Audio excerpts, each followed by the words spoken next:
Okay, sorry. Right.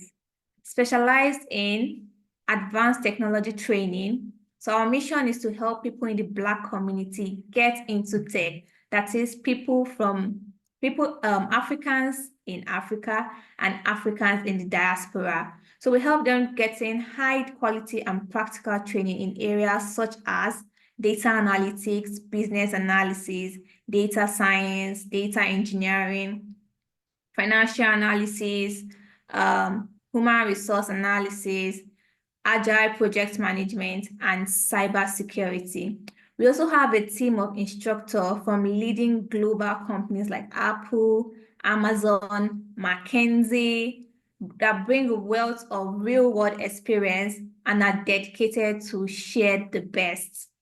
All right, so let's meet our host for today.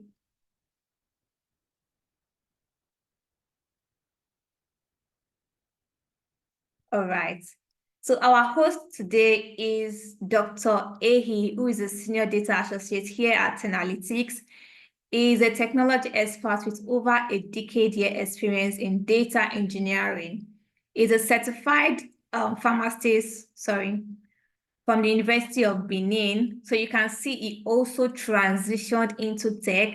He has experience as a data engineer in Amdari, UK, as a data engineer and technical lead with the Bull Squad Limited. He also has wide knowledge in data engineering, digital marketing, healthcare, and data analytics. You also have your co-host, which is Khadija. I have over 3 years experience in human resource and strategic management, digital marketing, project management, and also a content creator, just for context. I'm also a certified economist from Crescent University at Abeokuta, Nigeria. I also transitioned into tech, as you can see from my profile, and I've worked in the transport and air tech industry. I've also mentored over 1,500 developer and also a team lead. So you can check out our social media handles to get more contests. All right, so we have guests for today. So one thing that is common about these people is that they all did a program with 10Alytics and landed a job after taking their programs. So we have Tukur. Tukur is a data engineer with a company, Vigo Place, in the US. After he got this job after training with us. We also have Bukola, who is a full-time data scientist with a company in the UK. We also have Oluwadamilare. So Oluwadamilare got a job as a sustainability data analyst with a company in the UK. And one thing about Oluwadamilare's story, you guys will all get to meet him. So his company also reached out to us and we wrote a reference letter for him. And we also have Ngozi. Ngozi is a full-time job. She got a full-time job as a consultant after taking the business analyst program with 10Alytics. So we'll meet up with these guys quickly. Hello, Tukur. Hello, Damilare. Hello, Ngozi and Bukola. Are we on the call?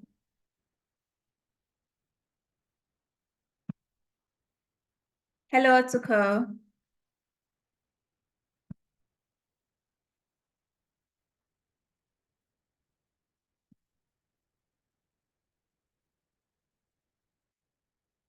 Hi, Tukur. Are you here?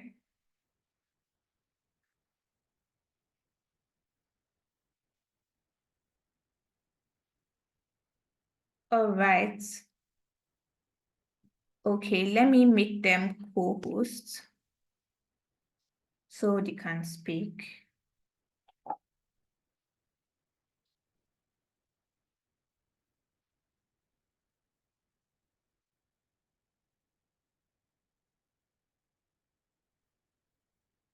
All right, Tukur, I just made you co-hosts so you can speak.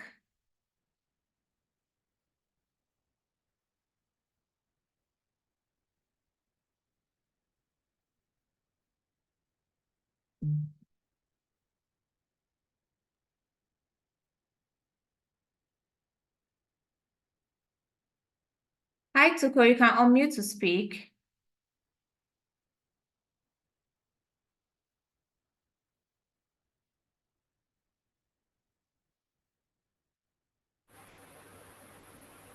All right. Also, Bukola, I just made you co-host. Hello, good evening. Hello, how are you doing? I'm okay. How are you? Right. Do you mind turning on your camera so we can see you? Okay.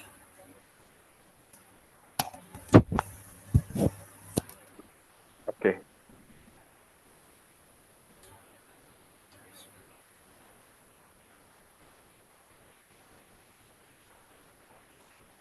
All right. Let me spotlight you, Bukola. All right, Bukola, how are you doing today? I'm doing fine, thanks. All right. So are you excited to be here today? Yeah, I guess.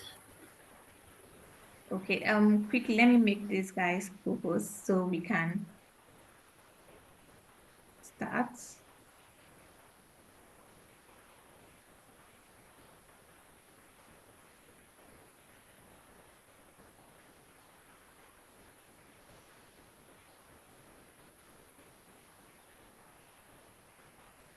Oh, I think Toko, you can speak now. Okay. Good evening. I'm here. Good evening, how are you doing? You can turn on your I'm camera. fine. Wow. Okay, Okay.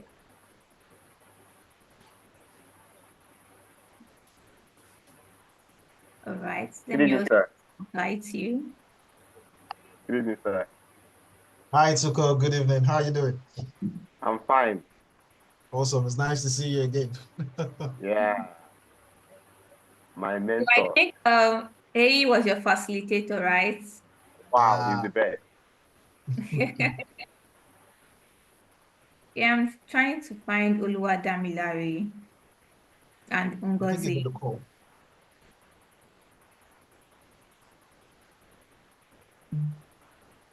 Okay. I guess we could get started. All Whilst right. we sort out Oluwadamilare and Okay. So welcome to Ko and Bukola. So Bukola, would you like to shed light? What program did you do? Yeah, I did the data science program. All right. So can you share a bit about your program, your background before joining 10Alytics and what motivated you to enroll into the program? Well, I'm a PhD student currently, and I stay in Poland. And yeah, being a PhD student, I have been like looking at life after PhD, and I found out that majority of well, if I'm to consider postdoc as an option, I found out that majority of them want you to have knowledge of Python, be able to code, program, and all of that. So basically, I felt I need an in into this type of thing. So I started with R programming, which they also taught us some in school here, but it wasn't enough. Even though I tried to like learn on my own, so uh, yeah, basically it was through that I decided I wanted to go into data science program with analytics because I found that they teach Python and also ML as an extension. So yeah, so that was my background before joining analytics. All right, beautiful. So what were your main concerns or doubts before starting the program or the Well, training? before starting the program, I had no doubts or concerns because for me, joining was because a friend of mine had already gone through the program, and I was able to see results because I know how hard they struggled getting a job. Because initially wanted to do IT support and it tried really hard and he couldn't get the job, and eventually he kind of transitioned and switched into data, and lucky for him, I think he had found about analytics on Instagram or something. So yeah, they enrolled, and so I think maybe 3 4 months down, just about the end of his program, so he had gotten a job, and so I didn't really have any challenges or any doubts or concerns about joining the analytics. All right. So let me go to Tukur. Yeah, so what specific skill or knowledge area from 10Alytics program has been the most valuable in your current role? Okay, my name is Tuko Ikebonobota Tuko. I'm a All data right. engineer. I joined the 10Alytics last year, August. Uh, I don't know, joining 10Alytics was one of the best things that has ever happened to me. And taking on data engineering with my master over here, he really encouraged me. And it got to a point I lost hope. I called him one Sunday morning that I was depressed. The way he encouraged me, I mean, he took me like a brother, I don't know, like a son. And I really so and it was awesome then. And then he told me focus on what you want and then make sure. I mean, he encouraged me and I continued. And here am I. After the program from LinkedIn, Google Place, they contacted me and asked me a few questions.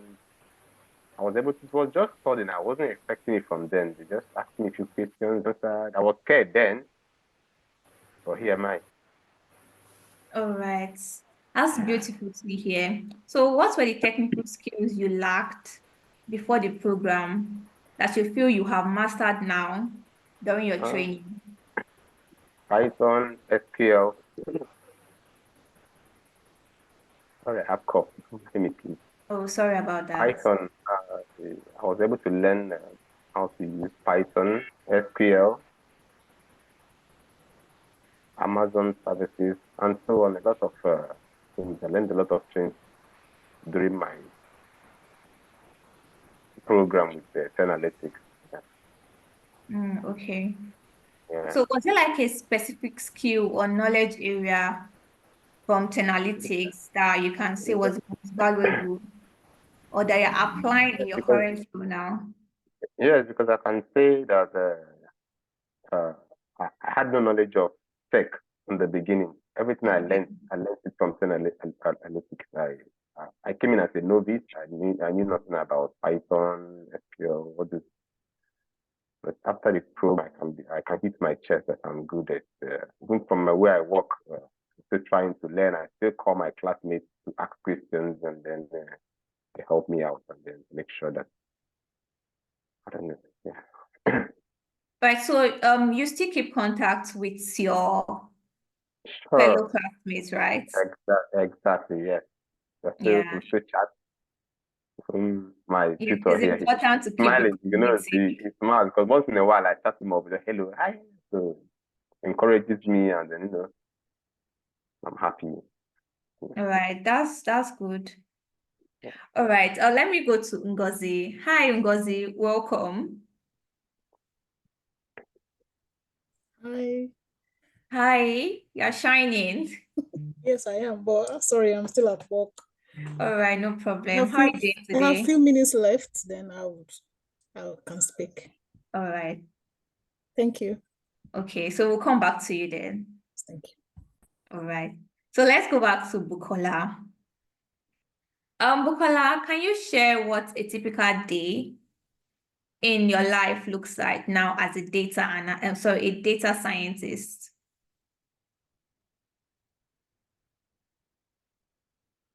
Oh, we can't hear you, Bukola.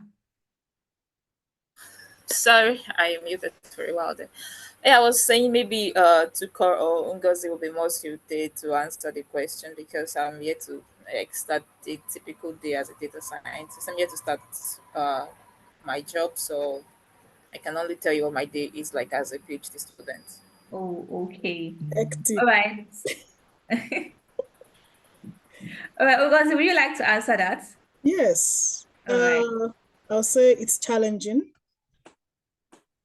It's challenging, but at the same time, I am prepared because do you believe that I'm seeing Bookie's face for the first time? We did the project together.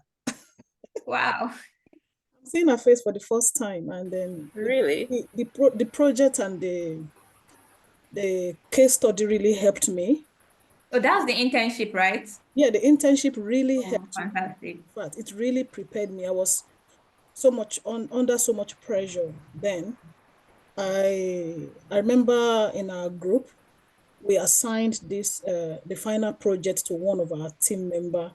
I'm sorry if you're here, Victor, but because I was the team leader then, so after assigning the work to someone else, I still took it upon myself to do the project from beginning to the end.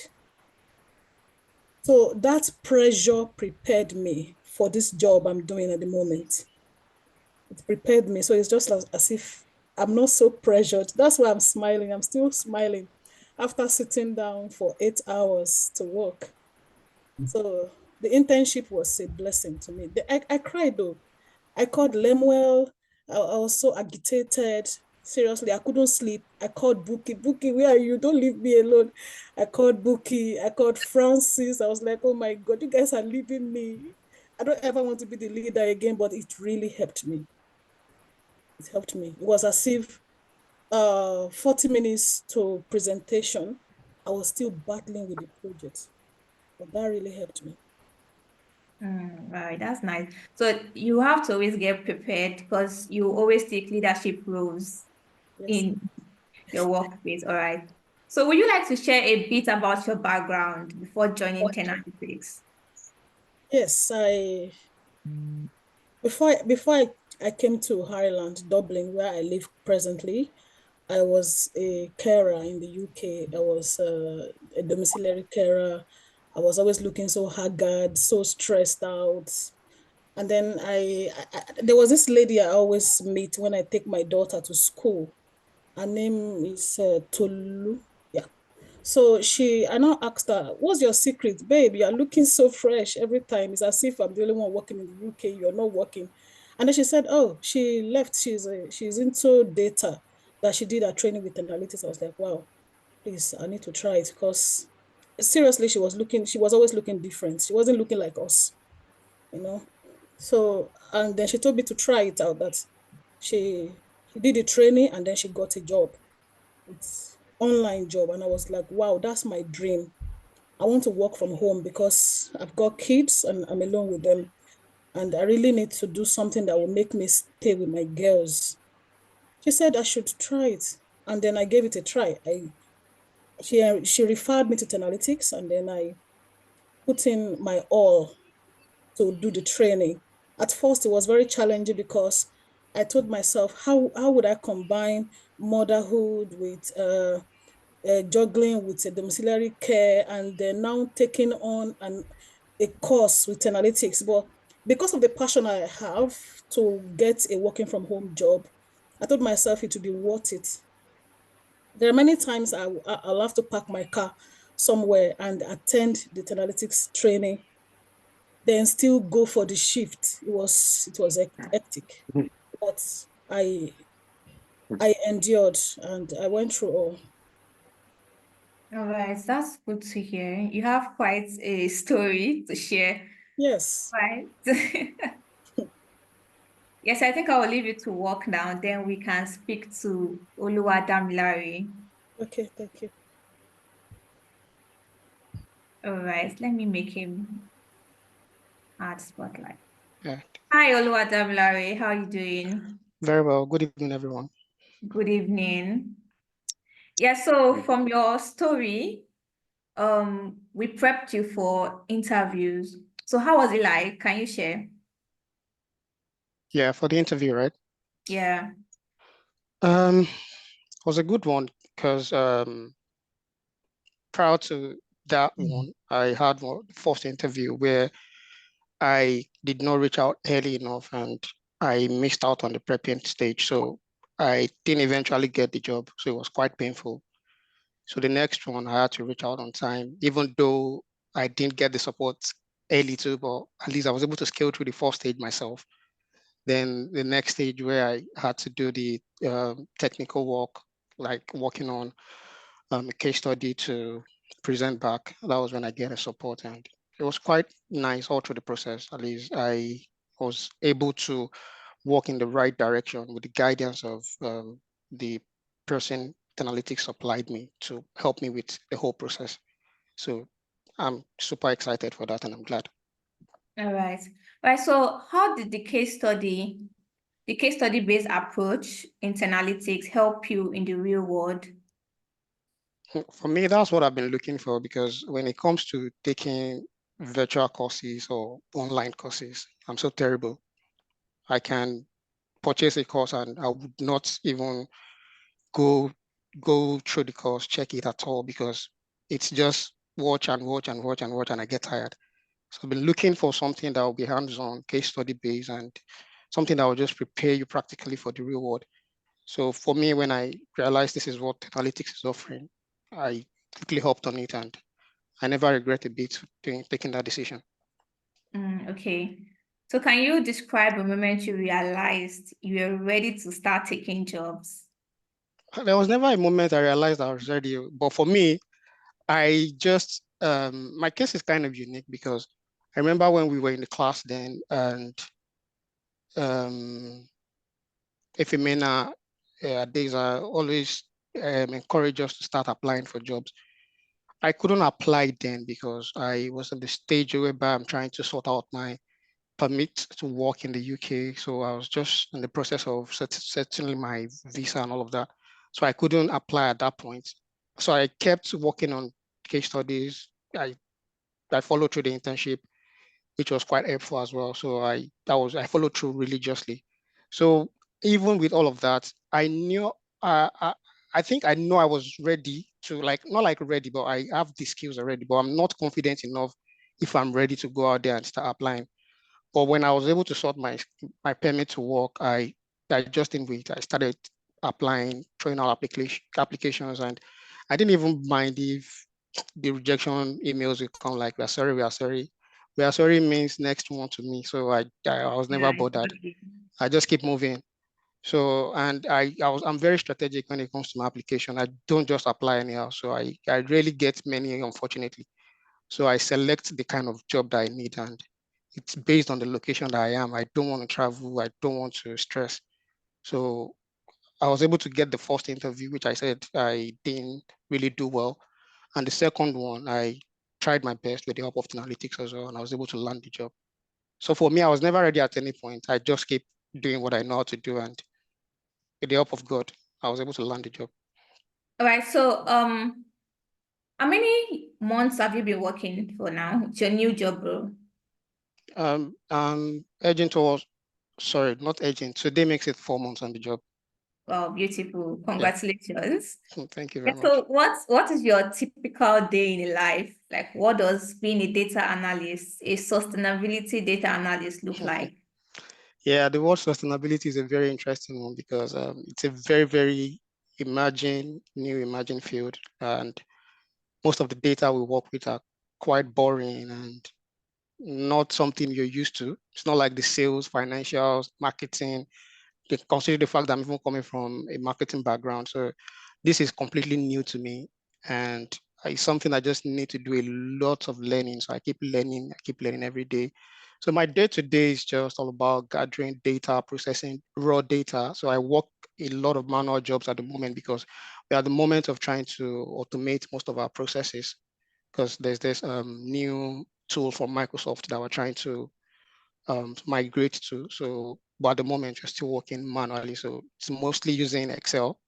That Excel that most people feel like it's not it, that people want to go and keep learning Power BI, Tableau, all of that. Excel is what I use most of my days. So there's no day that passes by that I don't open Excel to work on it. And I can count the times that I've worked on Power BI, because Power BI is our main BI tool. So it's mostly Excel every now and then. And All that's right. it. That's beautiful. All right. So let me also ask Bukola. Yeah, Bukola, I know you just got a job. So when was that moment you realized that you need to start applying to jobs when you were taking the program? Well, just like Damilaria said, there was not really that perfect moment to just start applying. And also, like you said, a femina Adesa, everyone would always encourage to just get started immediately. You've like gotten maybe 1 month into the program, you get started. So yeah, for me, I would say, yeah, I think I started applying probably in November because I started my program in September. So let's say 2 months after I started applying, and at this point we had covered the Excel part, the forecasting part, the statistical part, the Tableau SQL part. I think it was just right before we started Python. So yeah, I started applying mostly for data analysis roles. It wasn't as if maybe the confidence was there, but yeah, I just started applying. And so for me, I would say my application phase was in two stages because during the time that I started the program, I was actually not resident in where I am because I'm actually living in Poland, but I traveled to Portugal then. So while I was there for a 3 month stint, I was just like, okay, let me just use this period to apply. I did get a couple of interviews, one phone call, one that went beyond uh like 2 stages.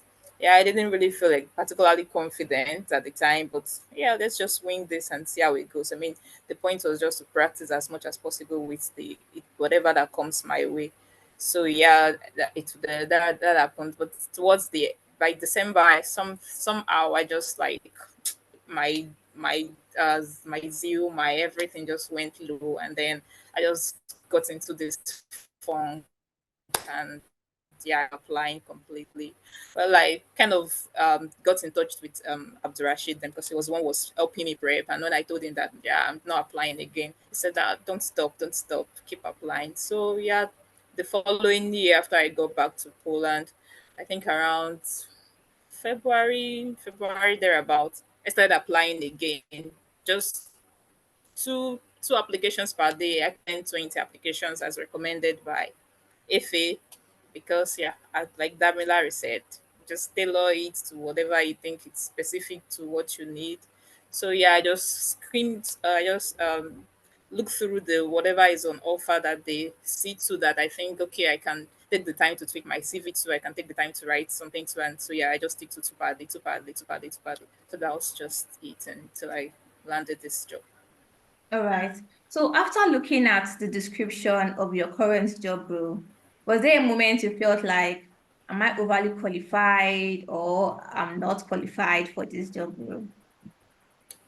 Well, there are different tools out there.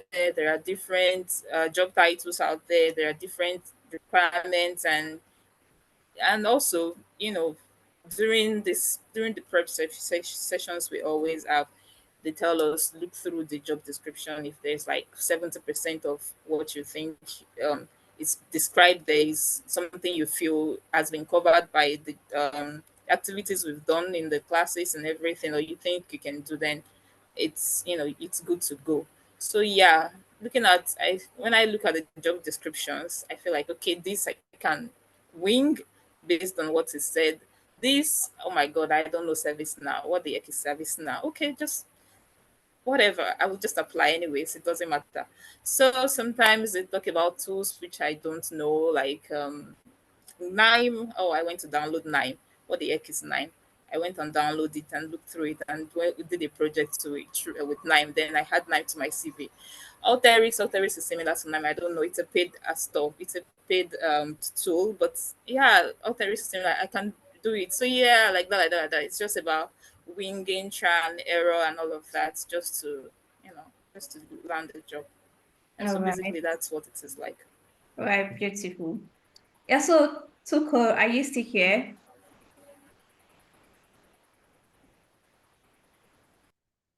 Yes, I'm here. All Kind of right. kind of busy, but I'm here. All right, no problem. So I also like to know what your interview process looked like. Okay. Like I said earlier, they wrote me through LinkedIn. It was just so sudden. I wasn't prepared. I was scared. It was one of my classmates that helped me on what's his name again. I just told him that this part they just gave me today. They want to talk to me. So I was like, I should not be scared. I should just go for it. So my mind was, let me just do it. If I don't get it, I move on because I wasn't actually ready. But my LinkedIn profile was good. So they called me, asked me a few questions. I answered. they said they were going to call me back again after a day or so. They called me back again, asked me questions, asked me about something, everything, just things we did in class. So I answered. So after the next week, they were like, they'll put me on probation because I work remotely. I will have to work with somebody to watch the way I work and everything, and that is it. I'm still with them, so I'm not really working fully with them now. But for the past 1 month, I've been with them, and then we work remotely, so we've been pushing alright. each other. So you're saying you just applied once and you got the job? No, actually, they contacted me. I didn't apply. They wrote Wow. me on LinkedIn. Yes, they Yeah, just so wrote me I on think LinkedIn. you also joined the LinkedIn optimization section, right? Yes. And how did that help? Like I said earlier, I said my LinkedIn profile was just, I won't say it's 100%, but I just did a good job there from the way we were taught. Okay. So they wrote me. I was like, I didn't even see the message. I normally go to my LinkedIn. I saw the message came in like 2 days before I saw it. I was like, So I replied. They said, okay, can we 2 p.m. Blah blah blah. I said, yes, I'm ready. So I was like, let me test and see how this interview thing is. So I wasn't ready. I wasn't able to contact Benga for training or anything, but I do watch other guys that coming for training or interviews. So let me just do it and see how it's going to be. Maybe it won't be the last, but let me just see how it goes. But it went well. All right, fantastic. All right. Yeah, so I'll take the last question for today, and that's to Ngozi. Yeah, so Ngozi, what was the technical skill you lacked that you have mastered now, and you are seeing the impact in your current job role? I'll say Excel. Before I started with analytics, I had always thought that I knew how to use Excel until I started, and then I started breaking it down. Then I knew that I didn't know it at all. So I'll say Microsoft Excel. I would say a master of it after my training with analytics, because I had a better understanding on how to use it. And then SQL and Power BI, amazing. I learned all those. I didn't know it before. And you know what? After I did management international business in University of Huddersfield. I applied for this role that I'm doing now, and I was rejected. That was 2022. It came back saying I didn't get a job because I know someone there who works there that kept telling me, oh, you need to apply, you need to apply. The only thing that changed about my CV is that I added my training with analytics, and I applied in 2022. I was turned down, and then I applied this year, and then I was picked. All right, beautiful. Yeah, so it was very nice talking to every one of you. I wish you the best. Keep being superstars and making analytics proud. Thank you guys for coming around. It was really nice hearing from all of you. I think amongst you four, the person I know the most is Tuko, because Tuko was in my program from the beginning to the end. I personally had interactions with Tuko. But before you guys really turn off your camera, I just want to ask you guys one word. And this is what I'll be asking each person. So if you had to think of your experience before coming into this data space, experience in analytics, and now you just have to think of one word, how would you describe everything you had to think about? I'll start from Tuko. No bias to everyone. Well, I'll start from Tuko. So Tuko, if you just had just one word that comes to your mind, what would that be? I think you're muted. I think Tuko is I said I'm happy because this it was my brother that motivated me first.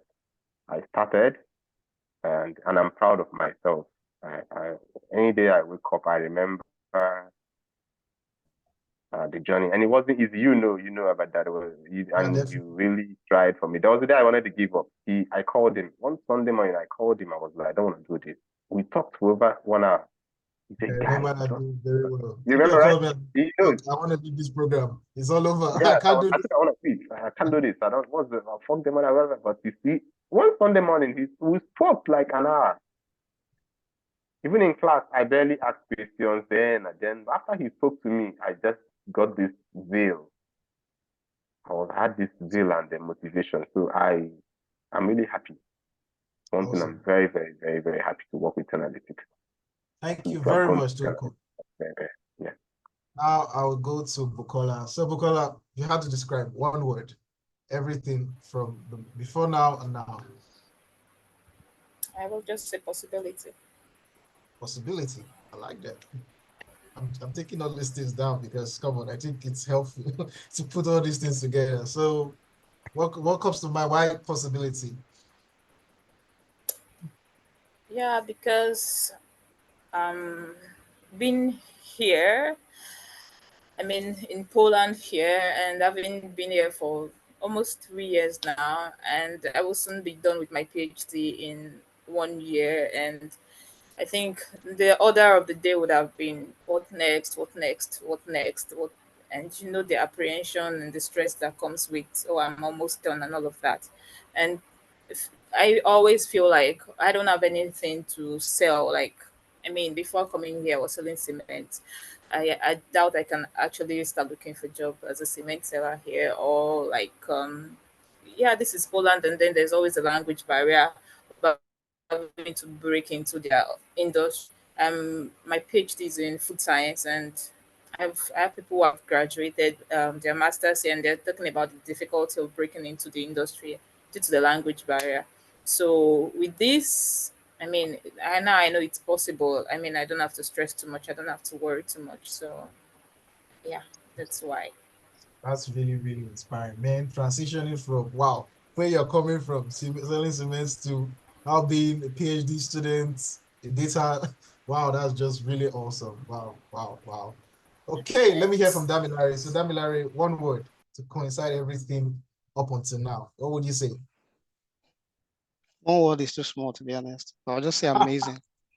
Amazing. I like that. Amazing. So why amazing?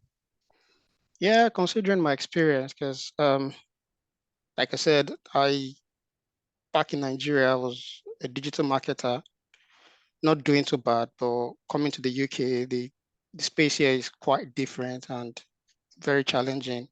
Trying to break into digital marketing space, you don't even want to try because you're gonna stress.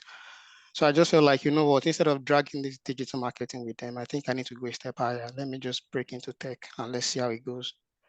So, and considering when I started training with 10Alytics, I trained in pain. Like I know what I went through. It wasn't easy then. Even in class, sometimes I might just be somewhere hustling. I will still join the class, just listening and all of that. So looking back at all of that and where I am right now and all the benefits that comes from all of the pain of the past is nothing short of amazing. Awesome. That's really, really awesome. And finally, Ngozi, so tell me, what do you think? One word, coincide the entire experience. I'll choose the word doggedness. Ruggedness. I No, love that. dogged, to be dogged. Doggedness. Okay. Yes. When you refuse to give up, when you refuse to give up on your dreams, and then the what's it called? The CV format that 10Alytics sent and the link for jobs. I just edited my CV and then I applied. It wasn't like I did anything extraordinary, but I was dogged. I wasn't willing to give up and then be grounded. Everybody knows what it means to be a carer in the UK, especially when it is domiciliary and then you've got kids to take care of as well. So I told myself, I'm moving forward. I'm moving past this stage, and I was very dogged about it. Yeah. So thank you so much, guys. It's been so super wonderful having you guys here. And I think the experience is something that even I myself can relate a lot to. A lot of you know that myself, from my background, I was a pharmacist who transitioned into tech as well. And everything you all have described captivates me at every phase of my journey. Tuko's case can be a very, very likely case to me because when I was training to be a data engineer in my own time, I legitimately called up my teacher, my tutor, just like how Tuko reached out to me and told him, sir, see, man, I don't think I can do this anymore. I want to give up. Like, no background in tech, nothing. And here I am doing data engineering. What your field self to even pick had to be engineering. Just like the encouragement. So I really, really, really relate so much to all you guys said. And I hope I could share more tips and beats before this is over. So thank you so much, guys, for coming around. Now I'll proceed to share my screen and give you guys some more details of all what we have planned for you. It's not all. we have so much more planned out for you. So give a sec as I proceed to share my screen. Thank you so much, guys. And we could get started. Awesome.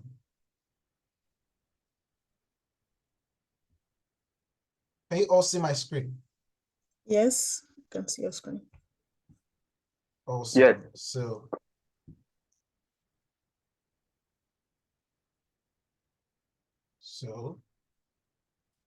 just make a slideshow of that.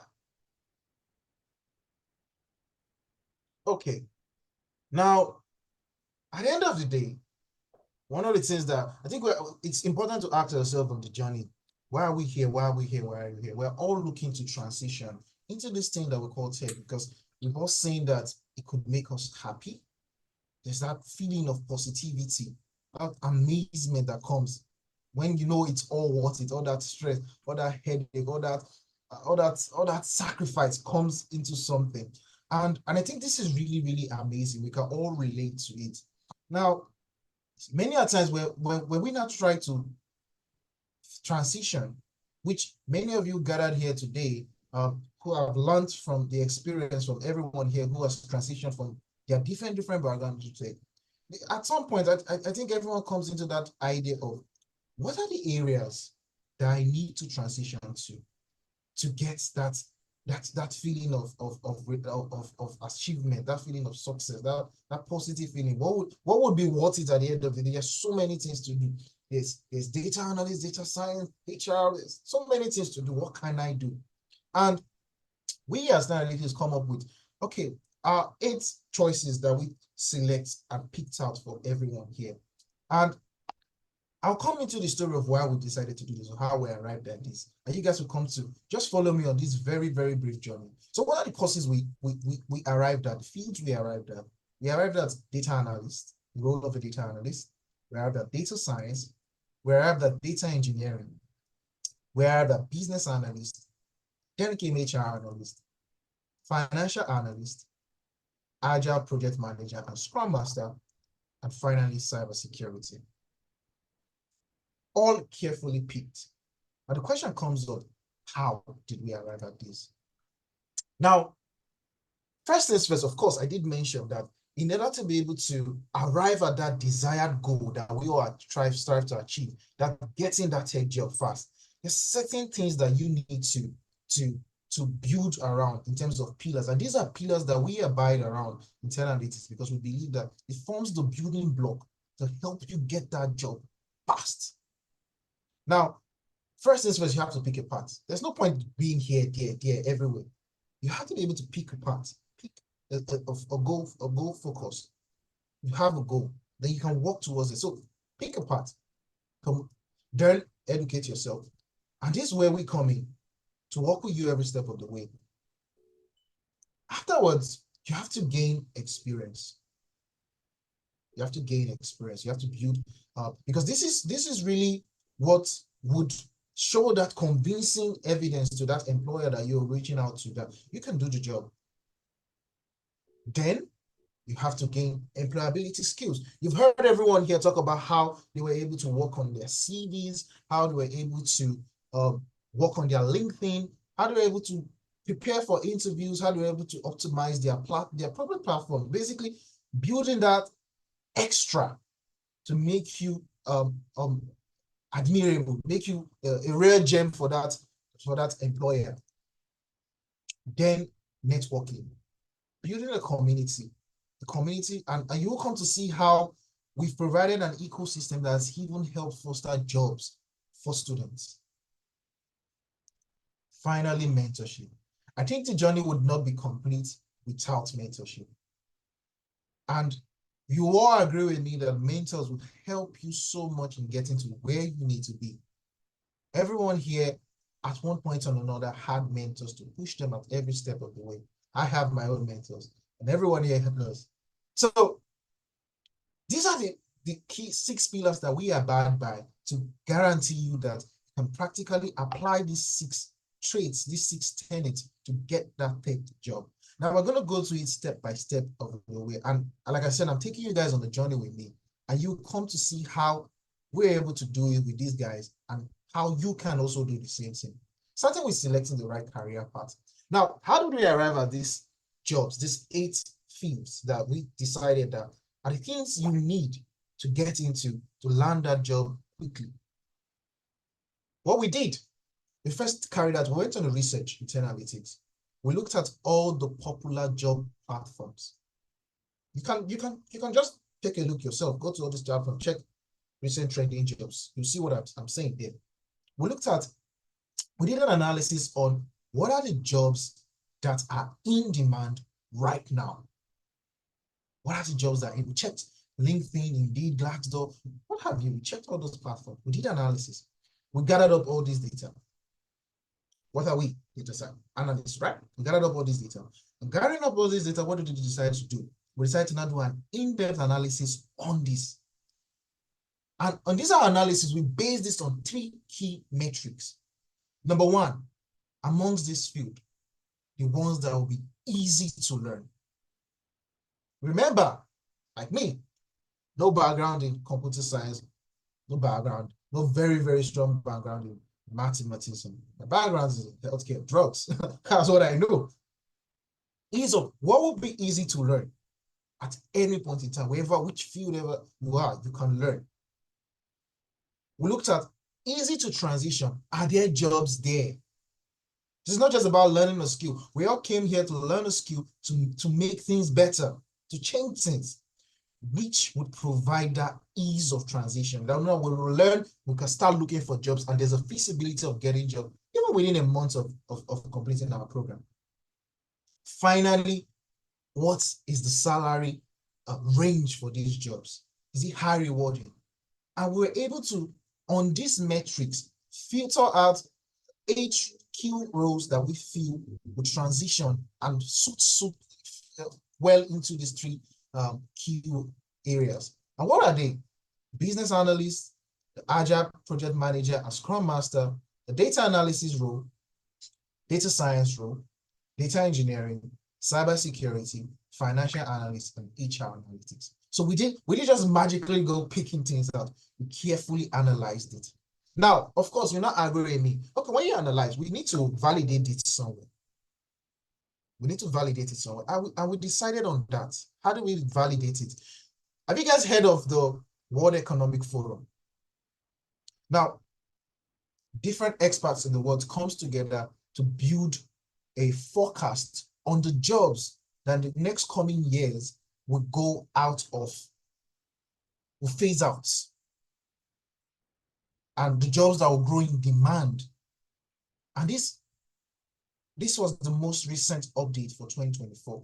This material made available for you guys. So just put your head down. Now you can check out and you can read about this yourself. Just click on it here and download and read the report. But if you look at the left-hand side, you will see the jobs that are going to be in demand for the next coming years.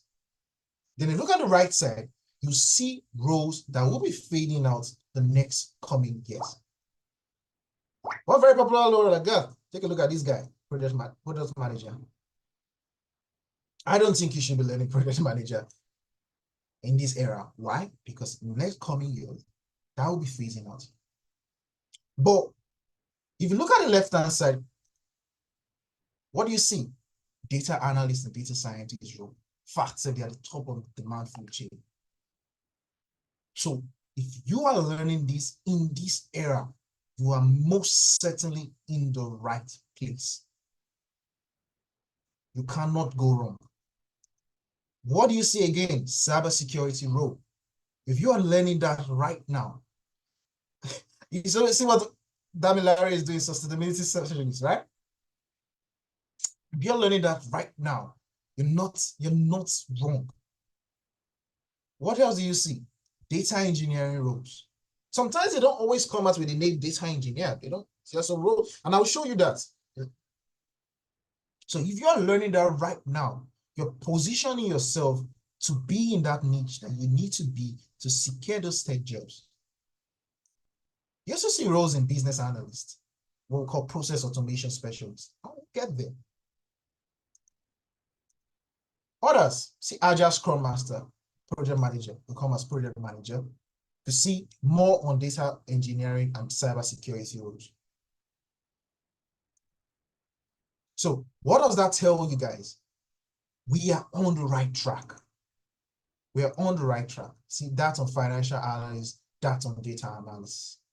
Now, like I said before, some of these roles, when you check this job website, so people make that mistake, especially if you don't have a guide or mentor or a platform like this to walk you through. Sometimes you might just go to, maybe because you've read data analysis on Udemy or Coursera, you now go to a job site and say, I'm looking for solely data analyst role. And you limit your search to that window. But we are telling you that there are a lot of things that people put there, but they still refer to that roles of data analyst. So as a data analyst, you can apply to a business intelligence analyst role, market analyst role, sales analyst role, logistic analyst role, supply chain analyst role, and different roles like that that exist. They are there, but you just can't see it. So when you know this, and you know that, man, I've positioned myself in the right place, then you proceed to, okay, this I know that this is where I want to focus on. How do I learn that skill? How do I learn that tech skill? And that is where we're coming. That is where we're coming. Now, we provide a side-by-side, what we call a blended learning approach to learning. We provide live instructor-led classes. That's a tutor, facilitator in class, walking you through step by step how things goes in this field, the tenets, the things you need to learn in a practical approach, making it easy. You're not cramming theories, you're not cramming, you learn it practically. Then we understand that people can also be slow learners. It's natural. They are fast learners, they are slow learners. Hence, we also provide watch me do it videos, which are self-paced videos to walk you through learning at your pace. So what does that mean? We're able to cater for both fast learners and slow learners so that they can progress together. This is what we call the blended learning approach that we adopt. Now, thereby you get to participate in a very immersive learning experience. Learning what is attainable in the industry as of today. It doesn't end there.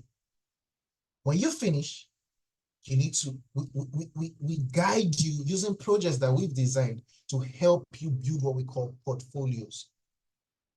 These are what you showcase. That is why when you speak to an employer, you can talk from experience. We back you up.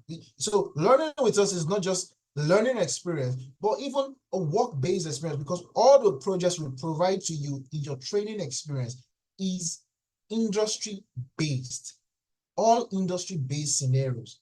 The clients that we service, and we've refactored or redesigned this data set, of course, encoding them so that they don't point to the actual clients, but they are live case studies for you to work on.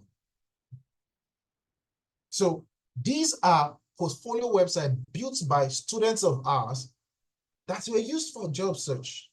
So take a look at this. This lady, Victoria, she's a data analyst. She learns the data. She was in the data analyst class. I don't know if you guys can see the website. Can you all see the website? If you all can see the website, give me a thumbs up in the chat. Can everyone see the website? I don't know if everyone can see it. I hope. Awesome, awesome, awesome. That's good. That's good. So you can see Victoria's website, portfolio website, showcasing products that she did right here with us, 10Alytics. And not just Victoria. You can look at Gad. Gad is a data engineering student who, similarly, like Victoria, also designed his own portfolio platform on Git, showcasing his projects, all industry-based projects. We also have Lemon, who is a data science, belongs to the data science, business analysis cohort. And basically, this is our own portfolio website.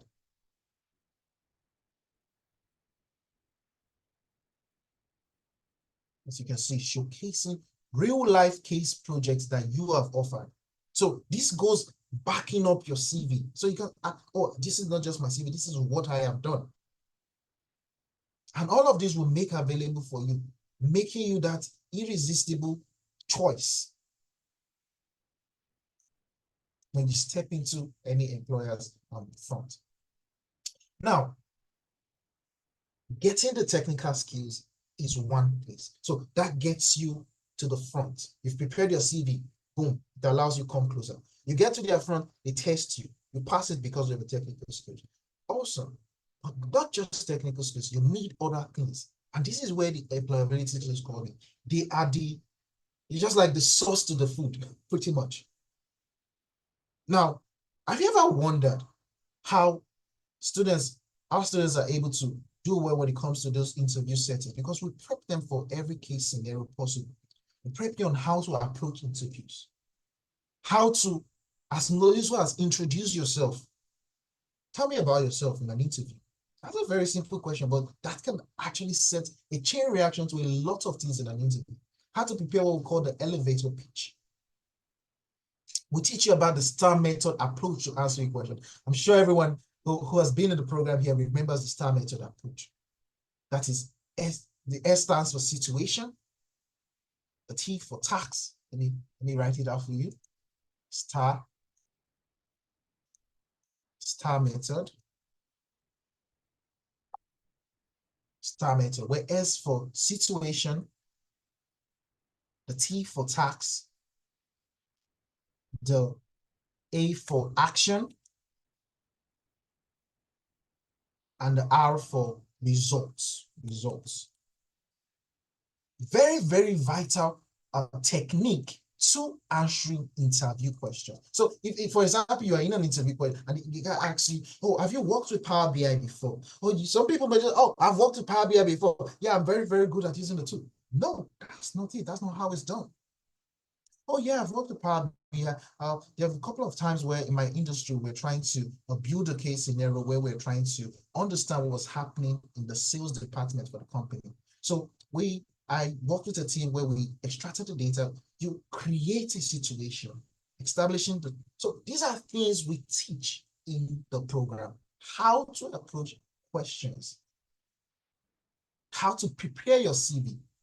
Tuko talked about how even when he eventually got a job offer or invite, he didn't even need to come to us to talk because we are giving enough gems in the mentorship sections to get him ready. His LinkedIn was in good shape, so he didn't even need to apply. The recruiter reached out to him. Even to tomorrow, I always get recruiters offers. I teach you all of those things to get you ready, to get you started. So going deep, just to go in. So what's the employability aspect like? What are the things we cover in here? Number one, CV review, how to revamp and build your CV. Talk about it in depth. We tell you about the LinkedIn, how to optimize your LinkedIn, how to navigate the job market. We show you the different areas where you go to look for jobs, how to search for jobs, how to look for jobs with sponsorship. I'll show you later on different people that we that went through our program and were able to secure sponsorship job. We'll show you how to get those, how to answer interview questions, what to do in an interview situation. We talk about, we give you reference letters for job. You come to see a lot of, even Davilare, when he got the offer, we sent him a reference to that effect to the company to approve the job. And you see a lot of other people that we wrote reference to, and that's something we offer at no expense, no extra expense. On the job support. Yeah, we've had instances where people got the job, and before we were able to balance on their feet, we're still there to assist them at certain steps of the way up until they're able to grow their strength and legs in the role that they've secured. On the job support, we're there with you. That we're there to also offer weekly mentorship. We'll show you this in depth where we work with you every step of the way, offering mentorship to you. And finally, we'll work with you to set up and optimize your Upworks. This is a platform that you could utilize to also gain access to jobs. So technical skills and employability skills, and when you mix these two together, what do you get? You get a job offer.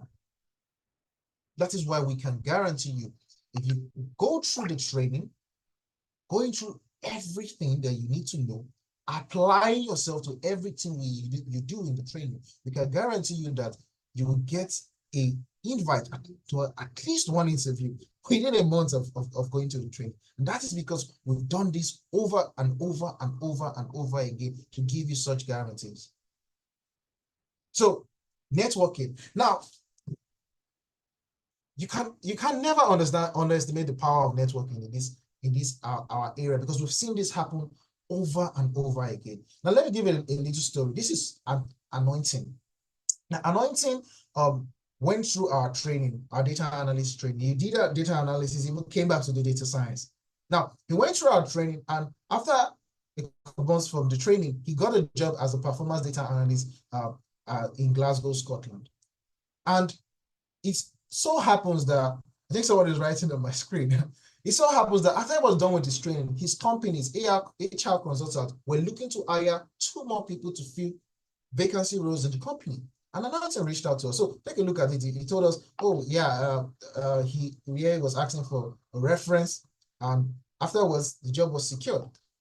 Then he comes back to tell us that that I'm still getting offers, but I don't know who to recommend. If you have anybody who's solid, I can recommend. So what did we do in this case scenario? We went back into our community. That's the beauty of having that rich network that we do, to request for people to send their CVs, and we reviewed everything, and we gave our recommendations on 2 people best for this role. And it's surprising to know that they both got the role.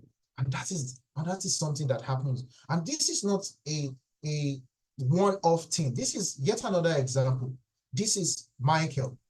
Now, Michael finished the training as a data analyst with us, and he got a job a couple of months after as a regulatory data analyst. Now, from there, he moved on to getting a job as a data scientist at Severn Trent. Now, coincidentally, Severn Trent still had an extra vacancy for a data delivery specialist, which Michael shared with us. And on sharing this, someone from his community proceeded to apply for the job. That's Oluwaseun, and he secured the job. So what do we say? Being a part of our network gives you also opportunities to gain updates, information, know what is happening, key into the next opportunity. Now, like I said before, mentorship, super, super important. Now, one of the things that has helped me so far in my journeys was because I had mentors along the way. If I did not have mentors, I had to probably have gone to YouTube and all of those places to be able to get this knowledge. And I would have probably found myself maybe learning something software engineering when I would eventually end up in data engineering and learn certain things that I would never use today. So what am I trying to say here? Mentors help you save time. Help you save time a lot. So if you take a look at this, you see that we offer weekly mentorship sections, and we cover a lot of things around the professional side of things. How to negotiate salaries, how to speak in an interview, how to things about practice, focus. Sometimes we invite job recruiters to give you inside tips on what recruiters are actively doing right now in the recruitment industry. We make sure we prepare our students to be ready, both technically and professionally, to attack this job market and get something for themselves. And these are images from our classroom showing you sections that we've had. with students. Now, just to give you an idea of how things will look like, when you land a data analyst role, say you land a role in the UK, this is how the salary will look like. An average, just a minimum for you could talk of mid-level, entry-level roles.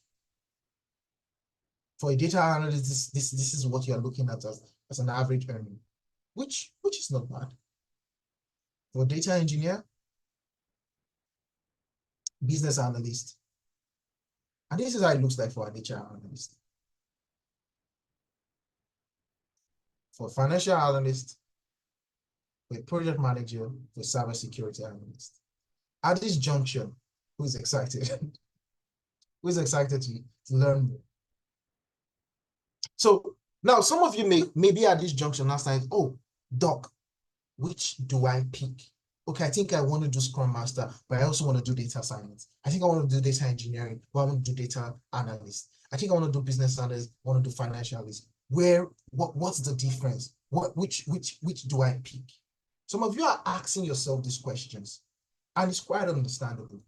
That is why I will take my time to now walk you through the different roles, so that with this, it will give you a proper understanding of what to pick. So let's start with the business analyst. Now, what comes to mind when you think of business analyst? Who's a business analyst? Now, we say that a business analyst really must act as the middleman between the business stakeholder and the tech team. They do things like ensure there's effective communication between both parties, understanding the requirements.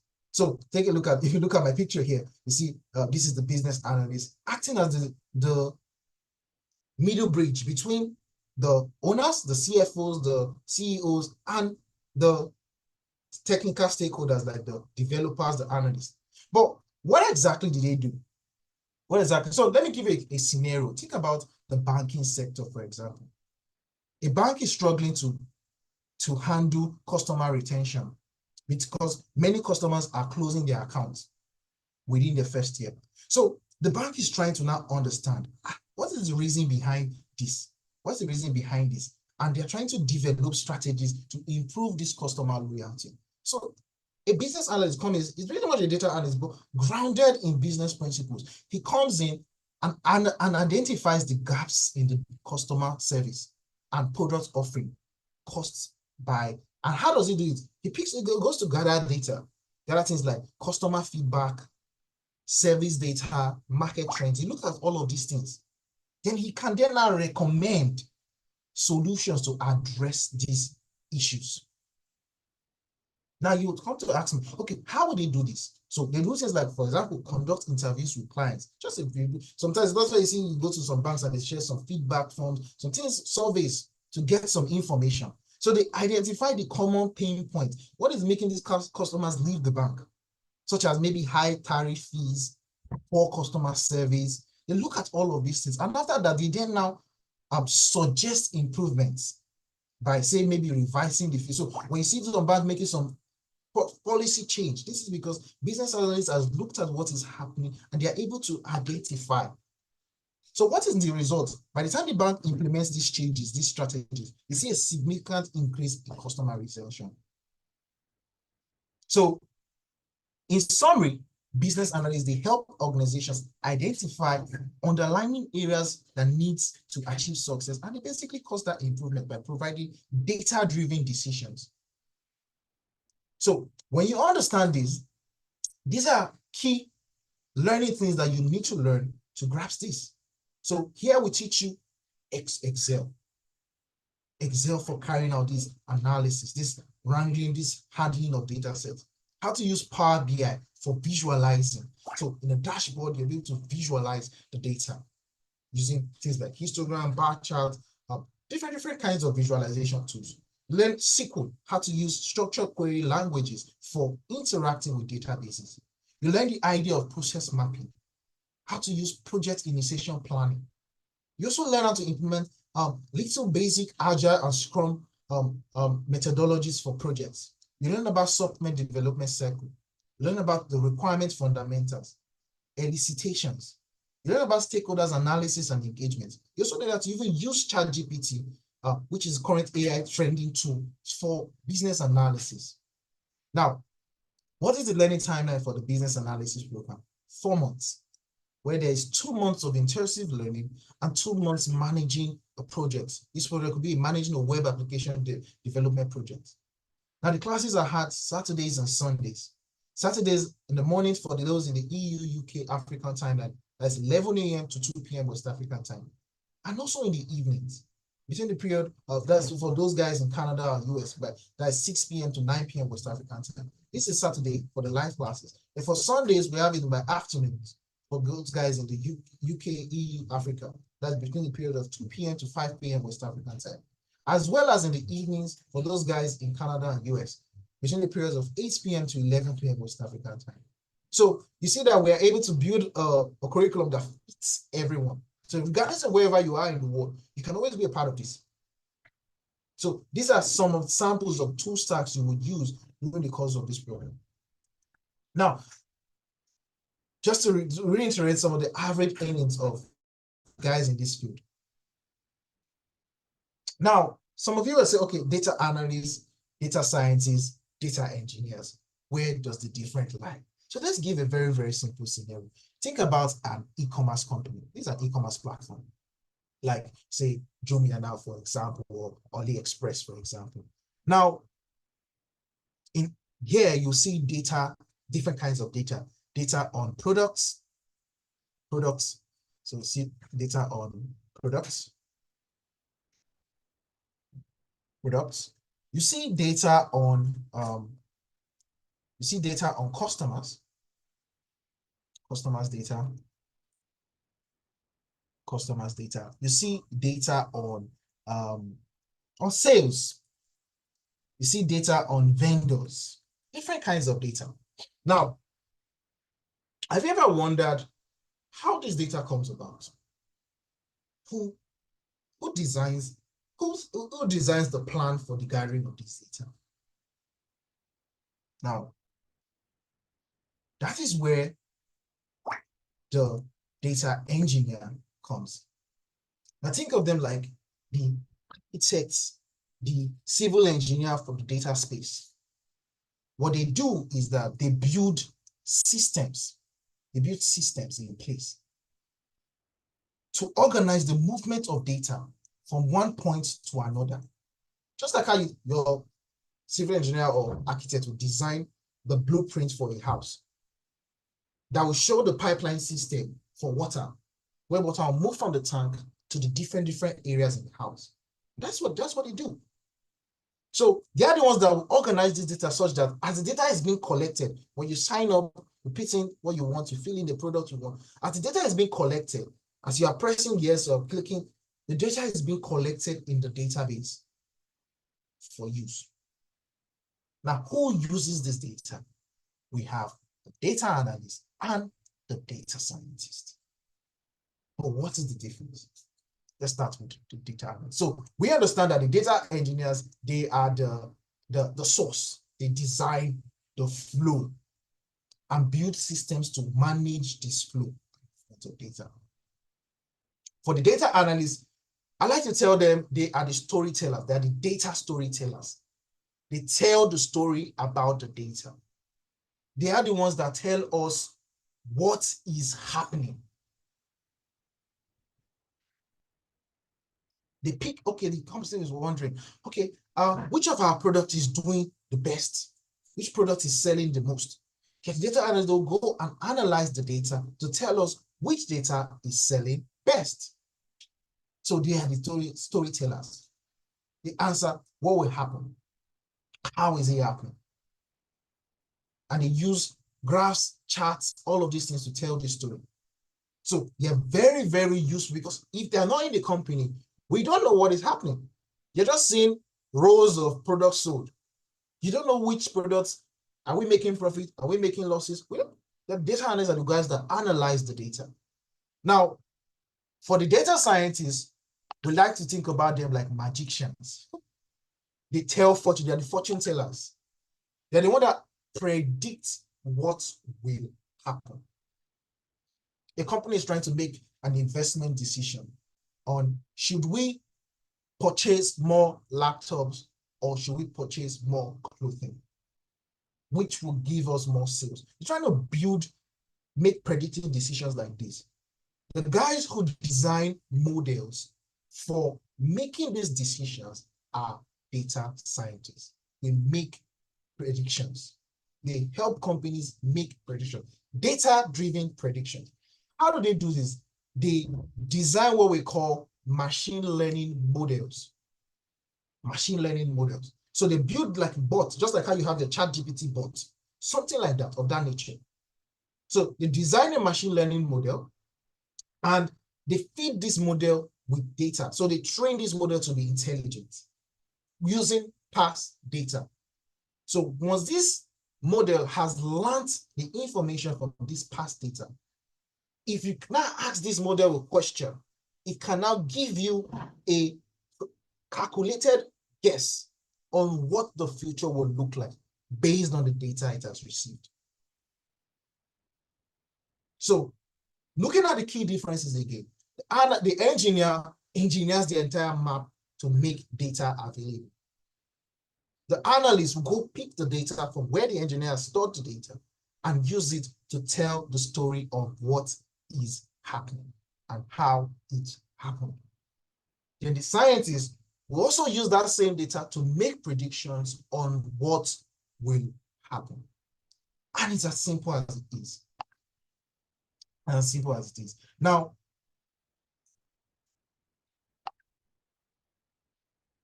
how is the data analyst program structured in here with us? Start by teaching the first thing that you need to learn: problem solving. How to solve problems. Because if you can't solve problems, you can't understand what is happening with the data. We'll teach you how to use Excel for handling these data sets, how to use SQL for querying the databases where these data will be kept, how to use Power BI for visualization. It's a tool beautiful for visualization, building those beautiful, beautiful dashboards you see. Things that has things like bar charts. But remember when you open your bank app, you see some kind of summary or transactions that occur. Those dashboards, those graphs that you see, those can be built with Power BI. Tableau is yet another kind of visualization tool. So we teach you how to use more than one, Tableau and Power BI. We teach you about the act of storytelling. How's it there? Storytelling. Let you know that. Act of storytelling. Teach it to you. We teach you how to use ChatGPT, also how to use AI bots for analytics. Now, remember I do tell you that our training is kept in tune with time. Recently, a new tool that came out into the market, Microsoft Fabrics, used for analytics. We also prep you on how to use this right now. So we've included in our program as well. So the learning timeline for data analysts is 4 months, 3 months of intensive learning, and 1 month of internship. I saw in the group someone was asking, oh, is there going to be internship? Yes. The training is not just training, but training and internship for all the programs, all of them. So this is 3 months of learning and 1 month interning on industry-based projects. So the classes are had Saturdays in the morning for those in the EU, UK, Africa, between the periods of 11 a.m. to 2 p.m. West African time, and evenings between the period of 6 p.m. to 9 p.m. West African time for those in Canada and US. Now, on Sundays, we make available the Watch Me Do It video. Those are the self-paced videos we told you we made available. All going to be practical oriented. So you're not cramming theories. Instead, you're getting accustomed to industry practice, practicing. That's why we call it Watch Me Do It. You watch me do it, and you do it as well. So these are samples of some of the tools you'll be using. Now, for data analyst, you'll be learning about statistics. Because come on, you're going to be building models for analysis. Now, I know many of you have questions. I'll take all your questions at the end of the program. Just once I'm done. So just keep your questions coming. Now, statistics. We ground you on statistics because you need a very strong foundation on statistics to be able to build these models. You learn about forecasting, the act to forecasting and predictive analysis using Microsoft Excel. We teach you that. We also proceed to teach you one visualization tool. We teach you Tableau for data analytics and visualization. Of course, how to interact with databases that store these data sets. We teach it to you as well, how to interact with databases. We let you know. We teach you about Python program because, come on, as a data scientist, you write codes. You have to be grounded in writing code. So we teach you about Python program. We teach you about the concept of what we call exploratory data analysis, how to break down data to pick out the features that are best for your model training, how to build machine learning model, how to build model for computer vision, all these image detection kind of models. We teach you about version controlling. This is used in industry system to be able to track progress in workflow. We teach you how to use GitHub for version controlling. We teach you how to also use ChatGPT and GitHub Copilot in coding so that you can be able to use the prompts to make your codes more efficient. And we also teach you how to use Microsoft Fabrics for analytics. Similar to the data analyst program, the data science program is 4 months of intensive learning, 3 months where you learn intensively, and 1 month of interning. So it's a whole 4 months program. Now the classes are hard Saturdays in the mornings between 11 a.m. to 2 p.m. West African time for those in EU, UK, US. Right, for those in US and Africa right now. So for those in Canada and US, we have it between 6 p.m. to 9 p.m. West African time. Similarly to the previous one, Sundays will be made available. You watch me do this for watching and practicing. Now, data engineering, which is pretty much my forte, of course, if those who will come to data engineering, you're going to meet me a lot there, will teach you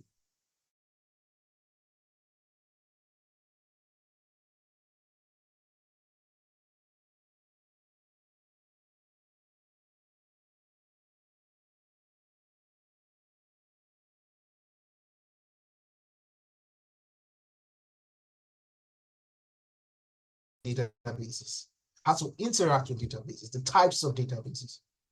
You learn about Python programming because this is the core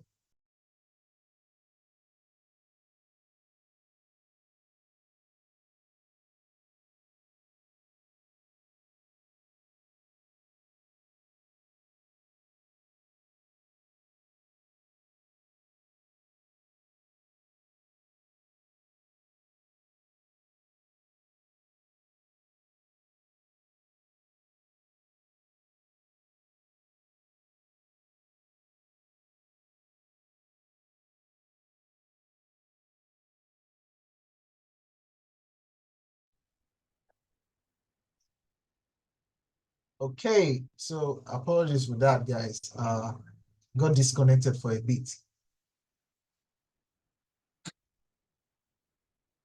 Are we there? Can you all hear me? Yes, we can hear you. Awesome, awesome. So we teach you about Python programming. We teach you about Linux. You come to learn how to interact with Linux machines. Remember all those black windows that you have, just like your command line prompt in your computer. So we teach you about how to use a Linux interface, the code to write in a Linux interface. We teach you about how to build what we call ETL pipeline, because this is really the bean potatoes of data engineering, how to build automation systems to automate the movement of data from one point to another. You get to learn how to interact with databases, data warehouses, APIs. You learn how to scrape information from the website. If you're fortunate enough to look into our 10Alytics YouTube videos, you get to see past sections like this where I showed you guys how to do web scraping, simple web scraping. If you just check out YouTube, you get to see them. So things like that, you learn how to do them in-depthly. You learn how to use big data processing tools. Now, one of the reasons why companies need engineers is because we don't deal with small data. We deal with petabytes and terabytes of data. I'm talking about millions and billions of rows of data. Now think about that.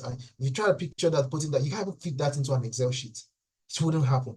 You have to now think about using big data engineering that leverage on using massive computing powers to run this. We teach you how to do this using as a data engineer. We teach you about using Airflow for automating the movement of data around the system. We also teach you about cloud computing. Currently in cloud computing, we teach you how to use Azure and GCP for cloud computing. We teach you about version control and GitHub. I also teach you about how to use ChatGPT and GitHub Copilot in your program.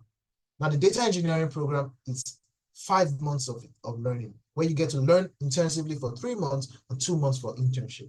Classes are held Saturdays within periods of 4 p.m. to 7 p.m. And on Sundays, you get access to your What We Do It videos, where you get to practice in a practical scenario with videos made available. So this is just a reminder on the average earnings across the globe, across different fields. Now, it will surprise you to know that in the data space, we data engineers are the fewest. We're just always a small niche because, come on, there's a lot to know in our field.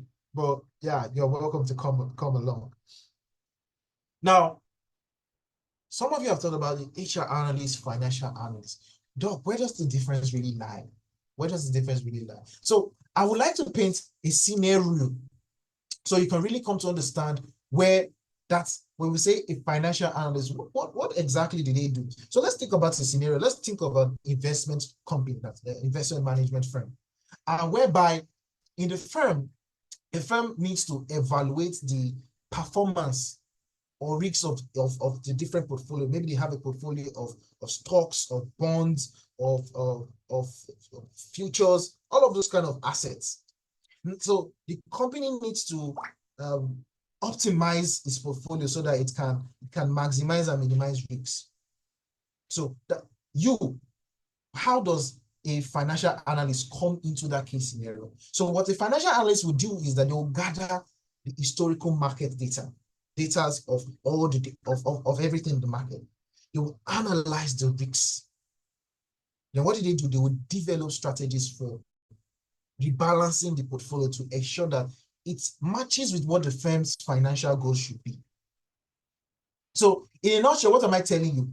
Financial analysts work to gather data and use these principles of finances model to analyze the results and build and make useful predictions for useful predictive scenarios for the company. So basically, they help organizations make informed investment decisions. Now, in our case scenario, for our finance program, we ground you not just on the aspect of problem solving. So I like to call them their data analysts, but with in-ground experience on accounting and financial principles to solving finance-related problems for firms. So in this training, we'll ground you on problem solving, on Excel, on how to use Power BI for visualizing the data, how to use SQL for querying databases. We ground you on accounting principles, on how to carry out financial analysis across diverse assets and portfolios, how to apply financial modeling principles, the concept of valuation, how to estimate valuations, how to carry out sensitivity and scenario analysis, even how to leverage on ChatGPT for analysis.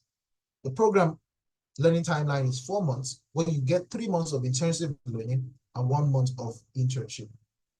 Classes are had morning and evenings. From mornings on Saturdays, 11 a.m. to 2 p.m. West African time for those in EU, UK, and Africa.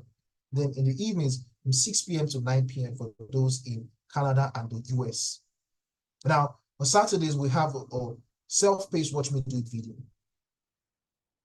Now, HR, how does this now differ from HR analysts? Now, HR analysts, think of them as quite data analysts as well, but these ones are ground in HR, human resource principles that helps company save costs. So optimize, so basically for profit maximization purposes. So let's look at a case scenario. Imagine a corporate firm that is looking or facing a high employee turnover. So what needs to happen? The HR department needs to understand why employees are leaving the company and then have to develop strategies to improve retention, customer retention, or employee retention. So what do you as an HR analyst do in such a firm? You analyze the employee data, carry out things like, and how do you do this? You carry out things like, say, exits, interviews, performance reviews, engagement surveys, to really try to identify trends or factors that are contributing for employees leaving the company. And then they recommend retention strategies.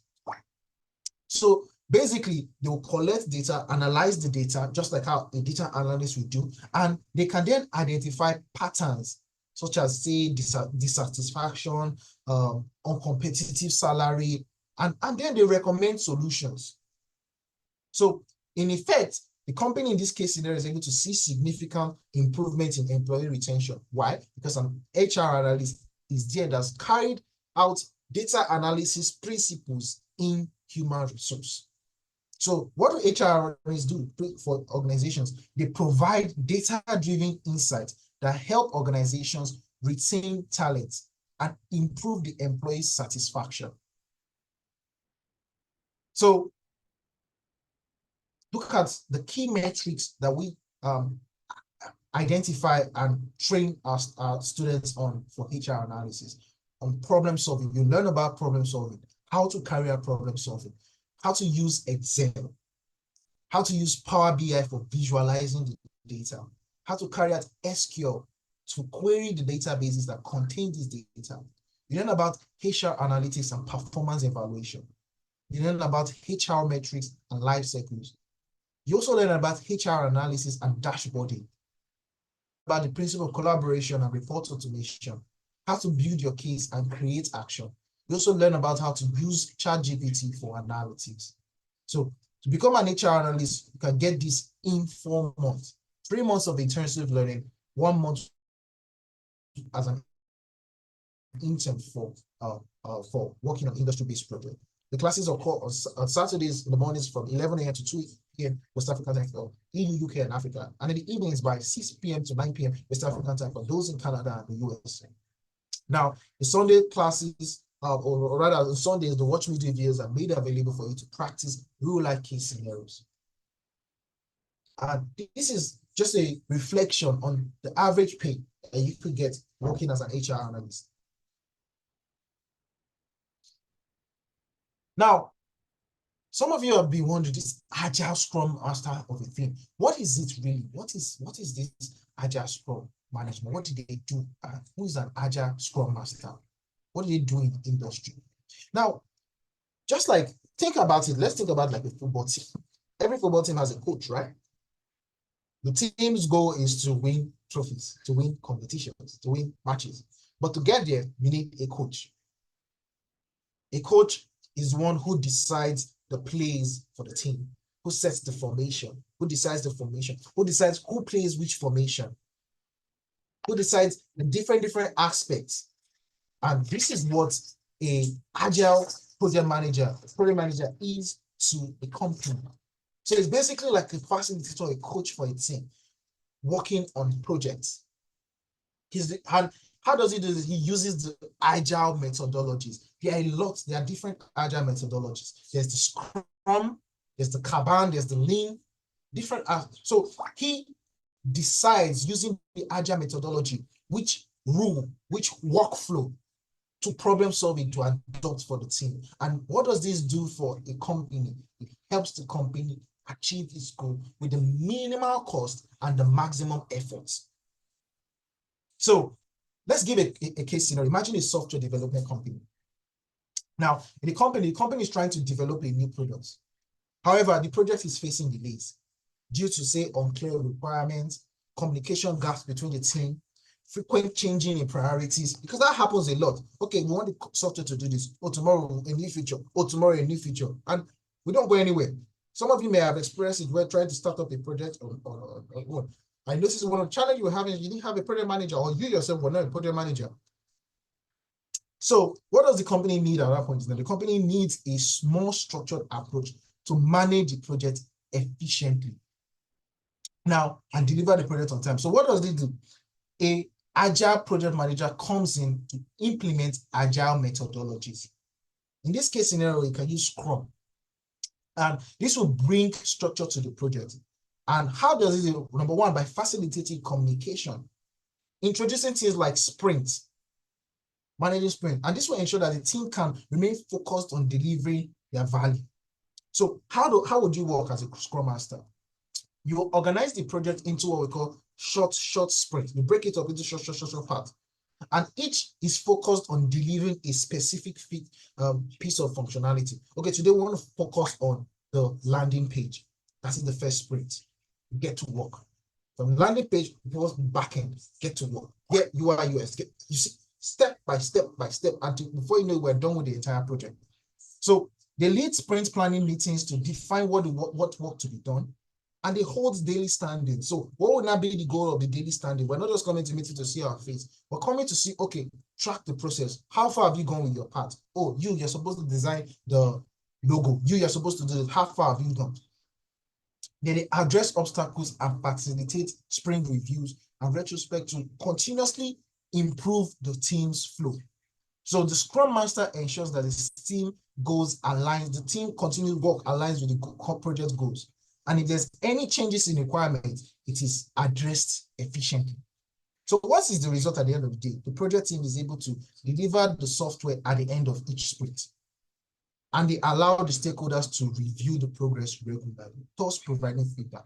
So in companies today, the role of an agile project manager is, it cannot even function. It's not even possible for companies to function without a project manager. So in this case, we offer this not just focusing on Scrum in this case scenario, but also introducing the different other aspects of agile methodology, which I mentioned before. There are things like Kanban, Lean. Sometimes, what is even happening in existing companies right now is sometimes as a project manager, you could carry out a hybrid of some methodologies to help suit the particular business scenario. So how do we approach this in terms of training? We teach you introduction to project management methodologies and structure. We teach you about project management skills and communication, foundations in Agile and Scrum, so you to understand them. Understanding the Scrum framework, understanding the Scrum artifacts, increments and sprints and project backlog. Advanced Scrum and Agile practices, you learn that. You learn about end-to-end use of Jira and conferences in projects, how to use Kanban boards for workflow management. You learn about Agile project reporting.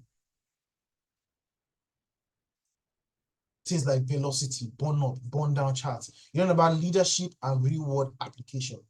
You learn about the Nexus scaled Scrum. Then also, we give you enough of information in preparation for the PSM exam, project Scrum Master exam. So, or the Professional Scrum Master exam. So the learning timeline for this is 4 months, where we learn 3 months and intern for 1 month working on a real world project that you manage from beginning to the end. So classes are Saturdays live classes 11 a.m. to 2 p.m. West African time, and Sundays live classes 2 p.m. to 5 p.m. West African time. Amazing, isn't it? Now,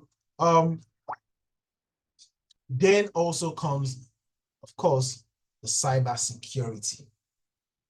Interesting. So, yeah, we think about these guys as the FBI of the internet world, of the tech world.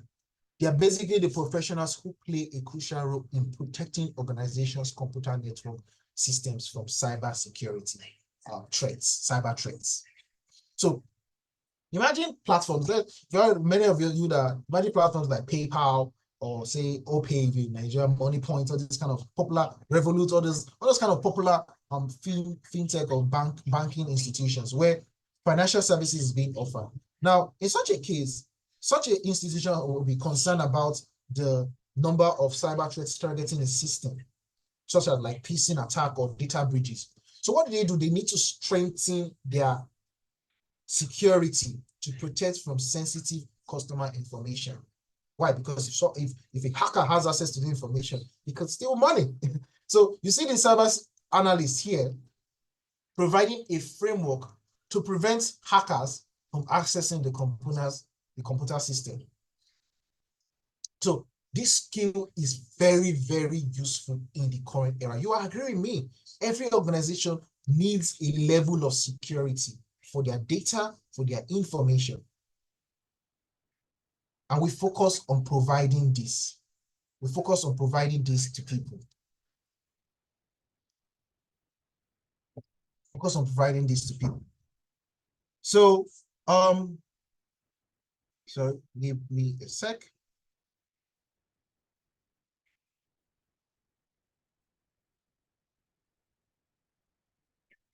You're still with me, right? Also. So, yeah, and these are some of the things that you'll be learning while doing this. You'll be learning about introduction to cybersecurity, about the foundation of computing and networking. You learn about information security principles. You learn about offensive and defensive cyber security. You learn about cryptography basics, cyber threats and attack vectors, network security, endpoint security, web and application security.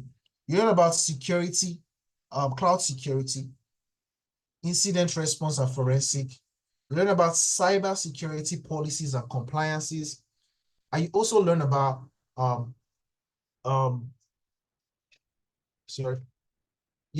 incident response and cybersecurity policies and compliance policies. Now, the beauty about this is that the learning for cybersecurity analysis is 4 months, where there's 3 months of learning and 1 month of interning. 1 month of interning with us. Okay, I see the hands are up. Don't worry, don't worry. You definitely will be able to ask your questions as we proceed. Definitely will be able to ask your questions as we proceed. So, are we still following up onto this point, guys? Are we still following up on this point? Awesome, awesome. Okay, so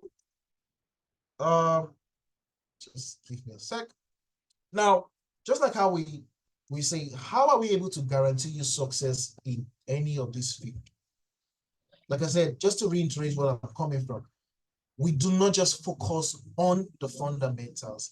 We focus on the fundamentals, the technicals, I mean, when I say fundamentals, that's what I refer to, as well as the additional skills that gives you that edge. And what are these additional skills that give you that edge? Therefore, one, we focus on giving you those employability requirements that you need, CV reviews, how to navigate the job market, LinkedIn optimization, job interview preparation, Upwork optimization, but we also offer a recommendation letter. What's the next thing we do? Weekly mentorship section, on the job support. We're there with you. We literally hold you like this and take you every step of the way. And what do you get at the end of the day? You apply all those principles, you are guaranteed of a job interview at least 1 month after completing your training, as long as you abide to everything we tell you and you do everything exactly. And why can we assure this? Now, we have data. If it's the data of how many students we're playing, that can go above 10,000 plus. But we can, with facts, show you that we've been able to help over 2,000 plus people, just like you and I, transition from class to getting their first tech job, whether in the UK, in the US, in Africa, Europe, Asia, and every aspect of the world. We have the track record doing this every day, day by day for the past 4 years. All the facilitators in our companies are industry experts. Not just doing this on a day-to-day training people, but actually working with industries. We have guys from Microsoft, different guys from different companies coming to talk to you. So when we talk to you not just from things that we read about, but things we do on a day-to-day basis, managing clients. And your curriculum, as you can see, keeps evolving. It's actually made to up to date to what is attainable in the industry in terms of practice. We take a practical approach to things. We don't go back teaching you theories. We take a very, very practical approach because we understand that a lot of people are just like me, no computer science background. So we're able to provide live instructor-led classes as well as what we do video to accommodate for both fast and slow learners. And finally, employability skills sections we provide to you, LinkedIn optimization, CV revamping, interview preparation, and so much more, we are able to help you land that first job. Now, you might say it always seems impossible until it begins. Take a look at someone that we worked with. This is Bisola. Or rather Abigail, sorry. Abigail was a care worker. She joined our business analysis program and got a job as a business analyst with the government of Alberta, Canada. Now she works as a business analyst in Edmonton. This is another person. This is Tony. Now Tony was a pharmacist, or is a pharmacist. And she got a job as a benefit analyst after completing the data analysis training with us. She currently works in the UK on full sponsorship with NHS. And like I said before, this material we made available for you guys. You guys can watch. I'll play one of them and we'll get to her, Vivian. Because her story is really, really interesting. And I'll play that for you guys to see. This is another person, Ramat. Now, Ramat is coming from the place of a customer success role official, and she was able to land a job with the NHS as a business architect in the UK after training with us on our business analysis program. And she got a job with full visa sponsorship, similar to Tony. And this is Muhyiddin. Muhyiddin got a job from Nigeria here, working with BBX in the UK, just 2 months after completing his program with us. He currently resides in Nigeria and he works fully remote with a UK company. This is another person, Abdul Rashid. He currently also resides in Nigeria and he was able to land a full-time role as a data analyst with Child 420 in the US, working remotely after training with us as a full-stack data scientist. So many more stories. If you go through our platform, you come to see this face. Joel went to our data engineering program. Upon completion, was able to land a job. He finished. Funny enough, I was in Joel's capstone presentation when he gave his capstone presentation, and by May he has gotten a job as a data engineer working remotely. And I'm going to play Vivian's story for you guys. So it's quite interesting because she completed our training in May. She started in February, completed in May, and by June of that same year, just a month after, she had gotten a job as a data scientist in France, working remotely. Now, April this year, she also got a second job as an associate manager for data and business analytics in the UK. So I'll play her video for us to watch. Then we also have Damilare that you guys all here today, who got a job as a sustainable data analyst in the UK. Then you see Igmat. Now, Igmat was a full-time mom, a stay-at-home mom in the UK. She joined our program into the data analytics program, and she got into the data analytics program and got a job in the same UK in the NHS. And now she works as a data analyst in the UK with full visa sponsorship. So I'm just briefly going to play Vivian's video so we can watch and really hear from these guys' experiences to see that we all know barriers. We all can experience exactly the same thing. Exactly the same thing. The truth of the matter is. Okay, can you guys all hear my video? Audio, if you can hear my audio, can just give me a thumbs up on the chats. Before I enrolled in 10Alytics, I've tried to go online to teach myself, Udemy, Coursera, but then it didn't feel so right. They don't really give you some real life experience, exercises, talking about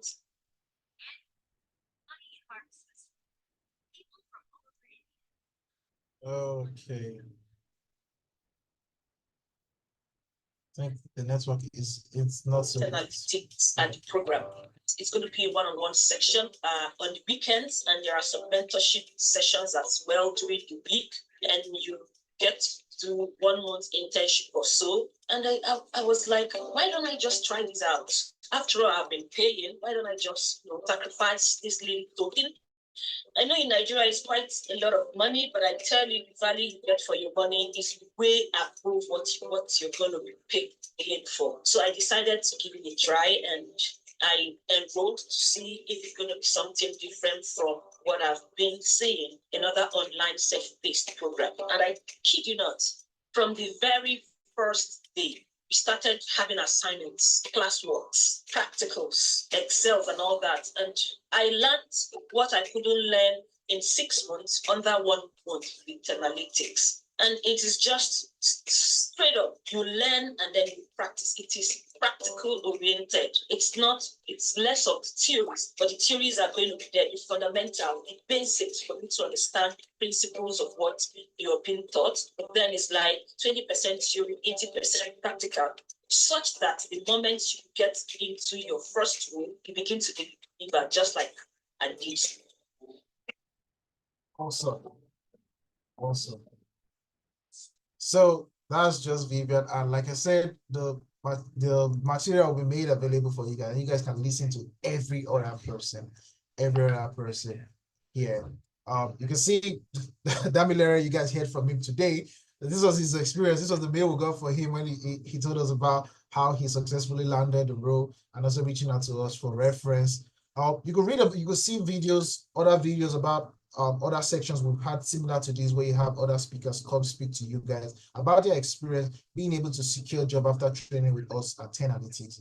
Of course, there are more testimonials made available. This is Joel talking about his experience with us. You can see just a lot of testimonials. Now take a look at Bisola. Now, Bisola joined our data analytics program in March, and she was able to land a job as a performance analyst in Desjardins, Canada, one of the largest financial giants in Canada, in the month of June, exactly 3 months after training with us. So this is Bisola's message informing us about how she was about to get a job and requesting for reference, of which we provided her. And upon providing her, voila, there you have it. See the job offer that came after we did that. So other examples, this is another client, Fola, another student of ours who joined the business analysis program in February. She completed it in May, and in August, she got a business analyst job with the government of British Columbia in Canada. And you can see where she informs us about getting the job. But the contract was signed today. This is yet another student that's Benin, who joined the HR analytics program in January, completed it in April, and in August, she got a HR analyst job in the US. You can see, she here informing her facilitator about it. We have so many others. We have Abdul. Abdul joined the HR analytics program in October of 2023, completed it in January 2024, and by March, he got a data analyst job in the UK, as you can see. And so many other examples like that. Now, why am I telling you this? Because we are having another cohort on the 7th of September, 2024.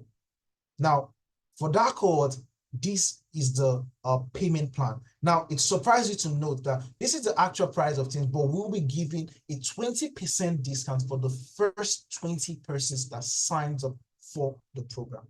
Now, it's okay not to have the full money. So what does that mean? If you're paying in dollars, $750, you can pay 600 instead. If you're paying in pounds, 625, you can pay 500 pounds. If you're paying in euros, instead of 730 euro, you can pay 580 euro. If you're paying in Canadian dollars, instead of 1,125, you can pay 900. Now, for the first 20 people to sign up. Now, if you don't have the full money, but you can actually pay in installments. So say, for example, you can proceed to pay $400, and a month into the program, you can make the second payment. And we've made different alternatives available for you to be able to make this. So for example, if you want to make your payment now, you can scan the barcode right now. Better still, you can actually click on this link here, and it'll take you to where you can make your payment. So, for example, if I click on this link, it takes me to this platform here, where you can make your payment. So, just wait for it to open.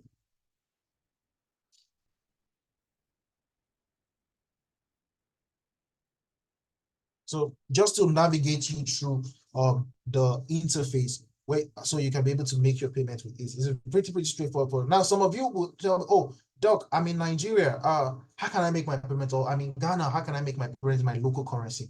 That is not a problem. If you follow the link and go to the payment platform, it picks your location. It detects your IP address based on your location, and it auto generates the currency to suit your location currency. So if you're in Nigeria, it will automate it and pick your location Nigeria in Naira, and that will be able to share. Oh, this is not coming up. I think I'll have Khadija share it for you. But just before I have Khadija share the screen on the payment platform, what I want to show you, so I want to show you the learning interface. I showed you where you guys I talked about where you guys can watch your video live. So this is a sample of how the learning interface looks like. So when you make your payments, you'll be given access. You can, this is how it really looks like. So this is how your dashboard looks like. You can have access to your course. Now, you can always schedule an appointment with any of your facilitators. Let's say you have an interview preparation coming up. You can click on schedule an interview.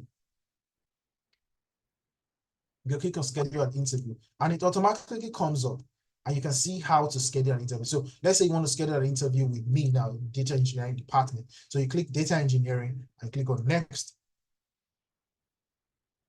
And you can see me, you can click on me, and it opens up my calendar link where you can pick your date, time that you want to meet with me. You see the times of the day I'll be available for that day. Then you can pick all of these, and I automatically I get notified that, oh, I have an interview preparation with you. And not just with me, you can pick with any other person who's going to be available to have a chat with you, to prep you properly for those interviews. And we're there every step of the way to help you prepare. So for example, my calendar really pops up. You can pick a day. Let's say you want to meet with me by tomorrow. You pick the time, say 4 p.m. and you schedule. You put your name, your email, any information about the job or anything you want me to know, and you schedule. That's all. So you can also have a chat with the AI trainer. You can just put in your name, and this AI, you can be able to ask them any question at all. You can ask it interview related questions. You can ask it questions on something that you learned, and this would really help you. Just think about it like your own personal chat GPT in the learning program. Now, of course, if you want to watch any of your courses, you can actually watch your courses. You can continue learning, and you can see all your courses. For example, this is the week 1 program. So you can just see the very beautiful sample, and you can watch all your videos according to your own pace. According to your own pace. So the video comes up and you're able to see them. So that is pretty much it, guys, on that particular aspect. I think this is coming up. But my network isn't as sharp as I would have wanted to be. Maybe I should just refresh this, and you guys will get to see one of the videos at least. Okay, awesome. So you see, it's a beautiful sample about the video. So this is a welcome address on the founder, and just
Hello, everyone.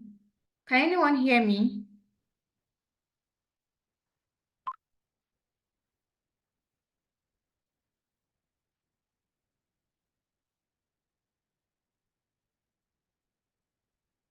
Hello, can anyone hear me? All right, thank you, Cynthia. All right, yeah, so he has a bit of network issues. He'll be joining soon. But while we wait for him, I'll explain what he was trying to talk about when you try to enroll. So I'll share my screen now and show you how our website looks like.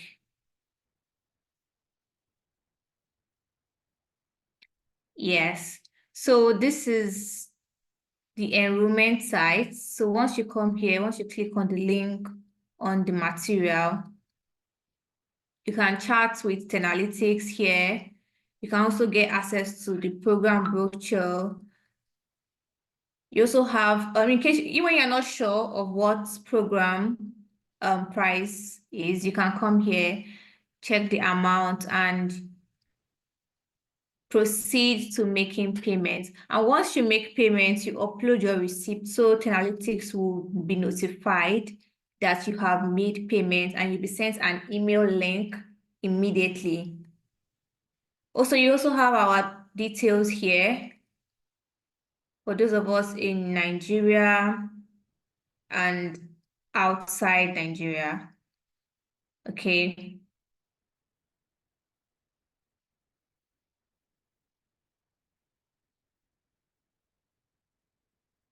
All right. So, Ehi, are you back?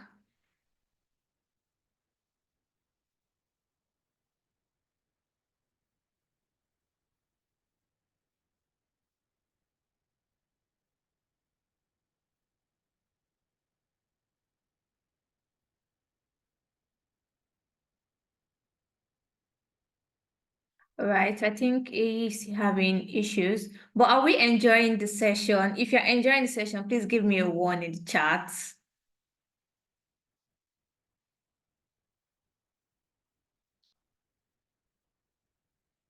No one?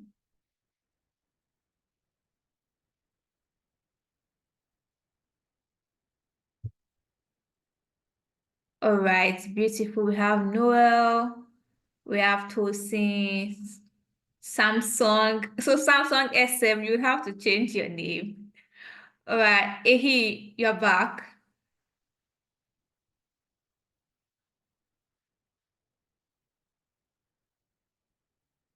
I think I would have to make him co-host again. All right.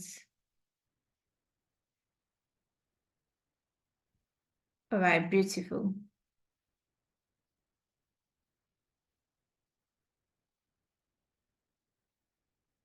Hi, Ehi. Hi, apologies for that. I don't know the Nigerian factors, what it affects me. But yeah, I'm back. So thank you very much, guys, for listening to me on that and being patient with me. So questions, if you have questions, let me attend to them. Ask me all the questions you want. Khadija, did you get to show them the display for the payments Yes, for did that the already. Oh, that's awesome. That's awesome. So guys, so questions. I see some hands up and let's go. Wait, let's answer. I think Tosin Adesuji, your hand is up. So let me take Tosin Adesuji. Okay, so Tosin, you can unmute yourself and ask your question. Okay, good afternoon. Can you hear me? Good afternoon, good evening, good night, depending on wherever you are. It's nice here. Yeah, I can I'm hear actually loud in and clear. Canada, so it's afternoon here or evening. Awesome. Yeah. Awesome. Yes. Well, I asked the question in the chat, but I would love if you can answer now. I'm not new to business analysis, but however, from what I saw that you have done anyway, let me just say the presentation from the beginning to the end is so wonderful. Like, I feel like starting already. That's So really amazing.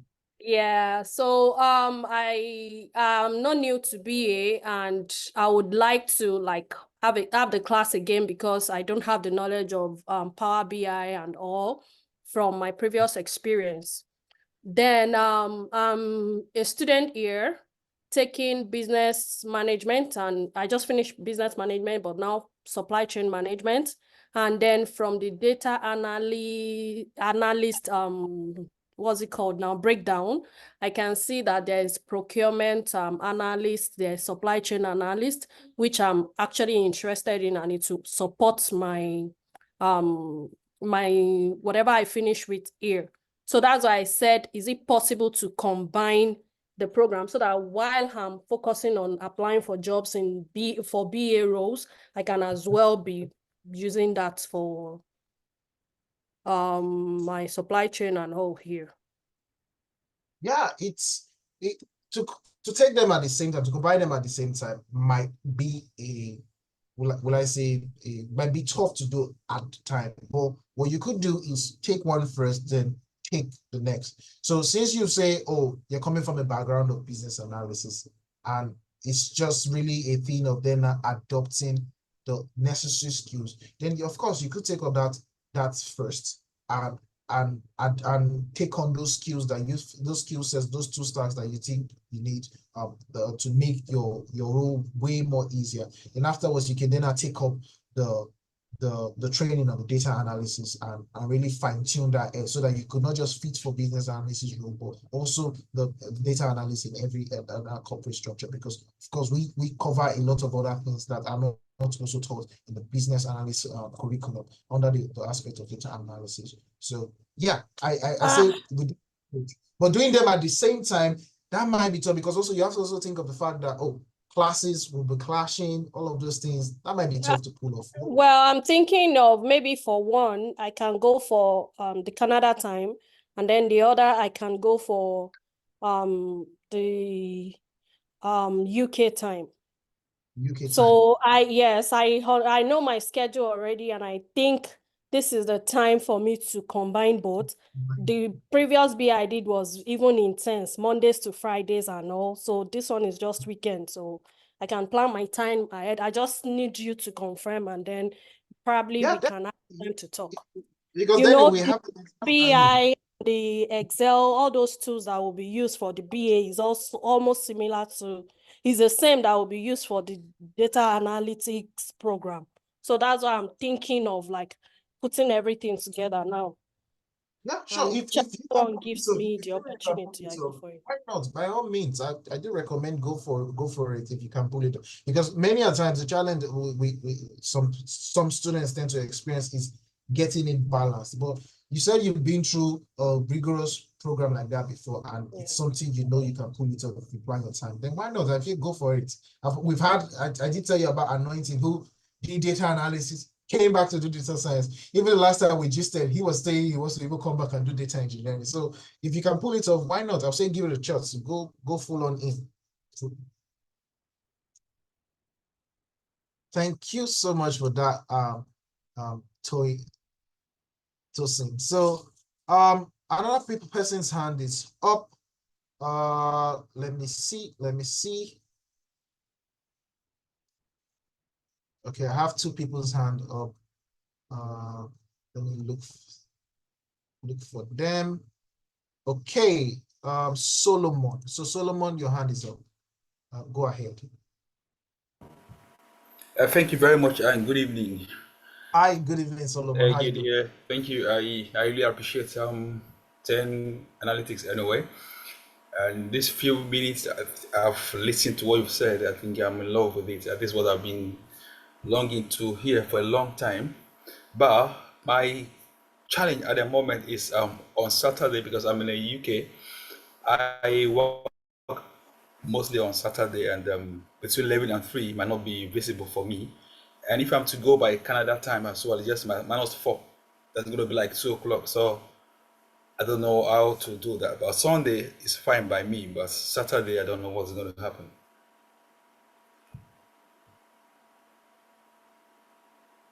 Can you hear me?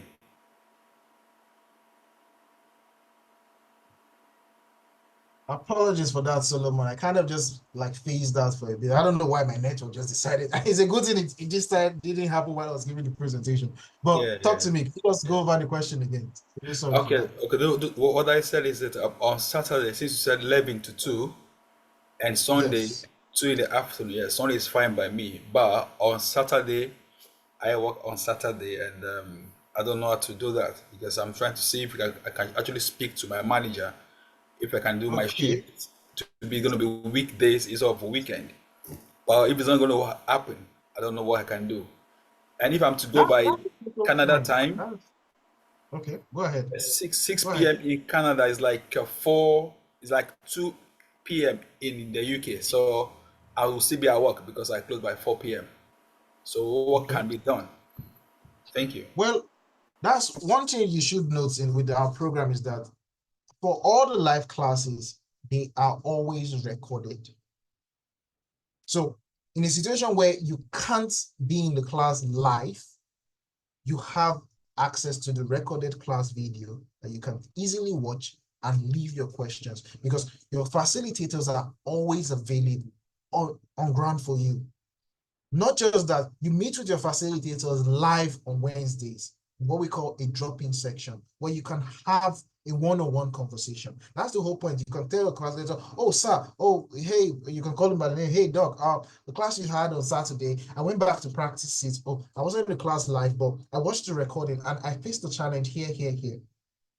You can even do that in the group because you'll be added to a WhatsApp group where you can interact with your facilitator. So in such situations where, okay, maybe because of shift, you cannot be in the class live, the recording is made available for you. You can always communicate with him. You can meet with your facilitator in class and still have a conversation. And we've also had instances where, okay, students cannot be with their laptop while in class. Maybe a situation where students are at work. So what do? Probably connect their phone to an earpiece and just follow the class, just for the purpose of being in class. They know they will go back to watch the video later and practice, but just to be in the class and follow through. And once they do that, they can then now ask questions, or maybe sometimes they'll be like, oh, doc, I'm in class, or hi, sir, I'm in class, I'm at work, but they can leave their questions on the chat and it can be attended to just to have that live class interface. And they can always go back to the video and watch and ask questions. So any of these scenarios could work out perfect for you. And of course, if you feel like, oh, the Canada timeline may also be a better option, why not? But just letting you know that it's not that restrictive. You have options on ways you can also attack this. I hope that answers your question, Solomon.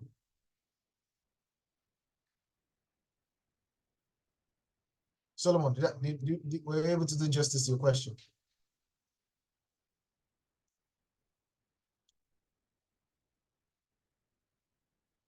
Okay. Yeah, thanks, Solomon, for that. So I would take Sonia. Sonia, your hand is up. So talk to me, Sonia. Sorry, you can go ahead and unmute yourself. Hi, hello, good afternoon. How are you doing, Sonia? Good afternoon. I'm good, and you? So, first of all, thank you for the session. It was quite informative. I'm looking at business analysis. It's not my first time in that sector, but I just want some more like a refresher because I've been away for a bit. But the main thing is asking when the next cohort is, because due to work and everything, September really doesn't work for me right now. Okay. So I'd just like to know when So the next cohort is. We have calls every for October, November, and even December. Khadija,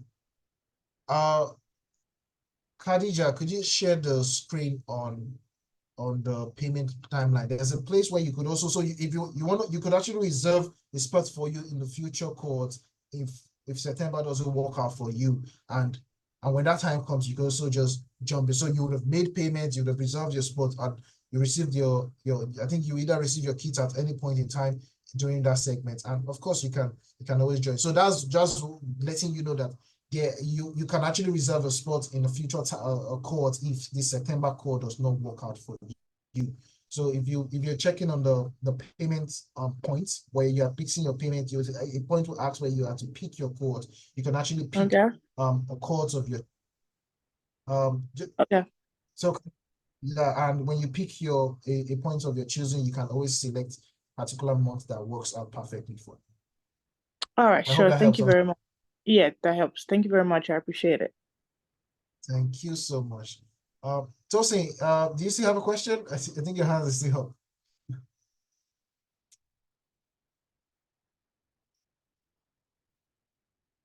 up. I guess Tosin does not have a question. So, okay, Tosin still has a question. So you could just unmute yourself and ask a question.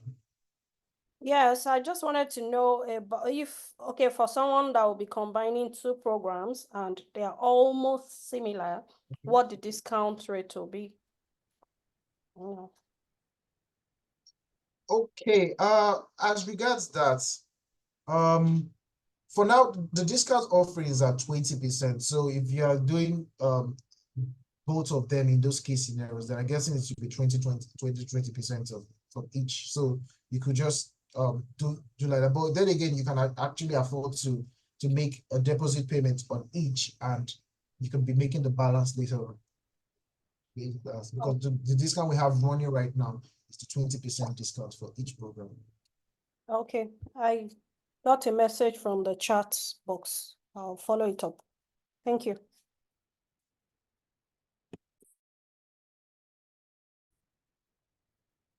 Okay, Solomon, I'm guessing Solomon, you have another question. So go ahead, Solomon, and ask the question.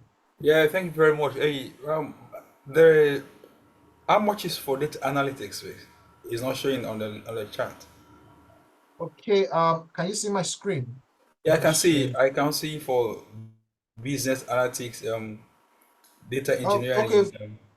It's for all this amount that we show is for actually everything. So you have the programs and their fee.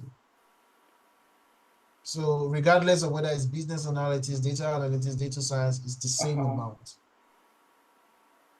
Okay, so I'm planning for the October. When is the October coming up, please? So I think the October should be. Let me give a sec. Just give a sec. I think the October call should be on the 5th, the 5th of October. So that should be when they begin it. So it's something that, because then again, these discounts, it's basically what is running at the moment. So I do say that is what you're considering, similar to what I told Sonia. You just proceed to your payment, make a deposit, and reserve the space for that time. So when it's closed, you can just make a deposit payment, then you can also pay the remaining installments before that timeline. I hope that helps. Solomon, does that help answer the question? So when you proceed to your payment, you get to pick the cohort. Yeah. So you get to pick the cohort and lock in your spots in the cohort. That's just it. So thank you very much. Oh, you're muted. Let me unmute you, Solomon. Just give a sec. Mute you so you can speak. Okay. So you can unmute yourself. Okay, thank you very much. Actually, it's not because of the discount. I got so many things at hand at the moment, so that's why I'm planning October. So it's not because of the discount. I'm asked the question for October. But I also always tell people, when you want to make decisions like this, just turn on your mind, make it once, because many times things come up. So you know what to do this. I say secure your spots, have it locked in, have it filled in your schedule. You know that in October, so all your plans now fit in there. Instead of saying, oh, I want to take this training in October, and by September you didn't remember you planned to take a training. So usually that's what I often recommend. When you have that vision, you have that goal, this is what I want to do, lock it in, put it in your calendar, set it up there, put it in your Google calendar, and you start working towards it. That's really the goal here. So all right, thank you very much. I appreciate it. Welcome. Cheers. Let me take Chisom. Hi, Chisom. Yeah, hi. How you doing? Yeah, I am so excited. I am so excited. Awesome. I'm calling, I live all the way in Atlanta, Georgia. So first I want to, nobody paid me for ad, but I want to really commend you guys. I'm 8 years in the US. Everybody, you just have to listen. You guys are amazing, amazing. So I came Thank across you. you guys on Instagram. That was where I came across. I think there's this an American blogger, travel blogger that we advertising you guys. That was how I came. I actually registered three people for September cohort because Wow, being in this part of the world, I see the need. In Africa, we are way behind, way behind. In America here, you see a 21-year-old boy is living in a $1 million house. They do not even go to school. They work with AT&T, they work with Apple, they work with T-Mobile. They work from home. They work 4 hours a week. They go to the mall, they shop and swipe card. And you're asking yourself, what do these boys do? So, and you know, the foundation we came from is, oh, the normal thing is I go to school, have a 4-year degree. I went to You school know, in Nigeria for 4 years. I did computer. I don't even know what the keyboard looks like. I don't even know what the keyboard looks like. So it's a theoretical part. In this part of the world, it's skill. So I encourage everybody. This is a life-changing game. If we can do more of this, everybody will be fine. Everybody will be fine because this, in this part of the world, is something that is already used to. It's something that is common. Most of them, they don't go to school. They'll be like, school is waste of time. School is scam. Not because school is scam for real, but because they don't teach practical quadratic equation, things that I even learned in school. Nobody have ever asked me of that today. And you, even in Nigeria, in that level, when you go to work, let's say you graduate from a 4-year college, you did engineering, you find out that in the office where you're working is one small girl that is doing IT, that is teaching you the work to do. So you ask yourself a question. So why did I go to school? So I feel going to school is more of the intellect, the exposure, the social interaction, the knowledge. But when it comes to skill, you guys, you are on top of your game. You have 1 million companies in this country doing this. You guys, when I saw that, I'm like, this is it. So I actually registered 3 people for this, 3. So I'm looking to see the results because I'm going to push more people. Because I feel in our place, when everybody is empowered, everybody is happy. You know, everybody is happy. And again, in our part of the world, I found out that we have a big problem. Big problem. The self of entitlement. They will show that on family, like in family, one person is carrying all the burden. You don't give people fish. You teach them how to fish. They can be able to help themselves. Look at the economy, the inflation rate around the world. It is crazy. So everybody, I used to tell everybody, anybody I know, I say, number one thing, get education. It's good to have that exposure, intellect, and all that. Number 2, get a skill, which is what you guys are teaching. And to be honest to you guys, people that did PhD in Harvard, some of them are doing the job that you're doing. That's the truth. That is even the truth here. And with COVID, it is haywire. In America, everybody, COVID opened everybody's eye. Everybody works from home now. Friends, anybody, they work from home. They work from home. So you guys are doing an amazing job. And I commend you guys. So I registered 3 people for the September cohort. And I feel I'm looking forward to the best. And your customer service is so good. The lady I'm talking with, she is amazing. She's 1 a.m. in the morning, she responds. I'm like, what? This is an offline. She said, yes, I'm awake, Chisom. So I'm looking up, putting more people, like 5 people. This is the best I feel I can do for anybody. When I empower you, you have your life to the end of the earth. You can do anything. If I send 100,000, 500,000 to you, the next minute, it doesn't solve your need. But when you put people in this place, the person is made for life. They can take care of themselves. They can improve themselves, the community. And like what he's saying, in America here we have, I'm a hygienist here, dental hygienist here. You have different communities, dental jobs, LinkedIn, all those community Facebook groups. Those are powerful tools. You see somebody like HR of a company that are looking for, you have to network. Network is the key here in this part of the world. So the question I have just one question. The question I have for you is, so for example, I know cybersecurity specialists in the US or data analysts in the UK, they range and they pay them like in dollars, in pounds. So let's say somebody is working in Nigeria and got a job, let's say with Apple here in the US or here in Atlanta. So how do they pay them? What is the average rate? Do they pay them in dollars or do they pay them based on Nigeria average rate, like in Naira? How does that work? Now, usually, in most cases, it's often based on the line of the employment. There are some instances where some people pass through a Nigerian recruitment agency that outsources them to a foreign company in the US. In that kind of scenario, depending on how the contract is drafted, it could be a scenario whereby because the Nigerian is acting as the intermediate, the recruitment agency acts as the intermediary between the tech developer or the tech expert and the company. So they'll receive the pay and pay the person its equivalent in Naira. That happens in some cases. It could be a situation, but in many cases, like what tends to happen in most of our student cases, you can get a direct employment with the company. You get a direct employment with the company, you'll be paid in hourly rates based on what is available over there. But being that it's a remote job, maybe outsourced to Nigeria, that'll just be some percentage lower. So in that case scenario, you'll be paid in dollars, you'll be paid in pounds, you'll be paid in euros, depending. So you don't have to now get an approach to receiving your pay. So many times you use intermediary agencies. There are quite a number of platforms you can use to receive your paycheck, and so you get an account with those platforms. So you receive your payment there and you withdraw in Ireland. So that's how many tech guys do that when you're working remotely from Nigeria. Oh, okay. Okay, So that's okay. Awesome. Thank you very much, Chisom. I really Yeah, and I think the last thing also is with this kind of remote job too, also I want to mention it before I forget, is you can also do so many things. This is very good for ladies, for like stay-at-home mom that want to look after their kids.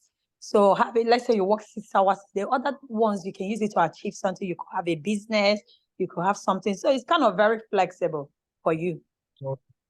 Thank you very much, Stella. And what you say is really interesting. Like for me, since I left practice as a pharmacist, I don't think I've worked a day in my life into any office anymore. And this has been how many years now? I've not stepped into any healthcare setting. I've literally just like how I'm talking to you right now, my work. I've literally just been working from the comfort of my bedroom or my workstation. Yeah, in America, it was crazy. Like, even with COVID, like most schools, if you don't have online program, you're in trouble. Nobody wants to go to school anymore, like remotely. Everybody do stuff from home because of the convenience, the costs, driving out every day and all that. So it's amazing. Thank you so much. You guys are doing an amazing job. You're welcome.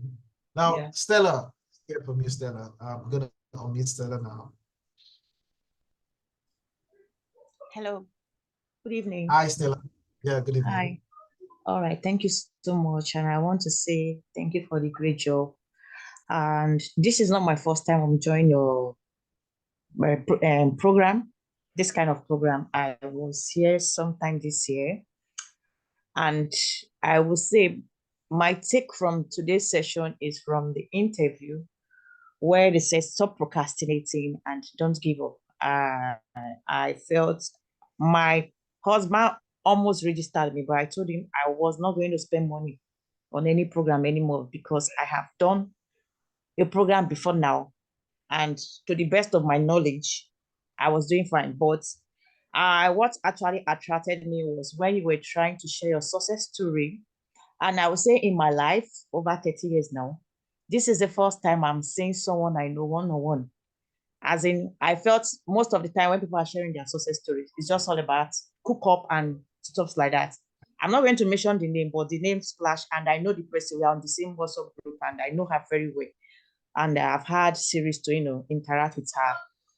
But my concern is this, like I had one-on-one section before now. Like I said, this is not my first time on coming into your program.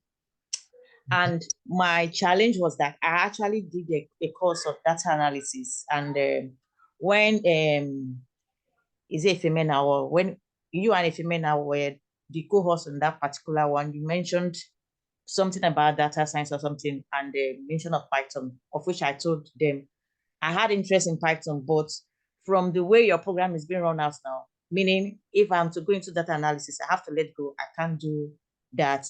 So many things were just running through my head. So I was kind of like, I wasn't going to push for that. I want to stay back.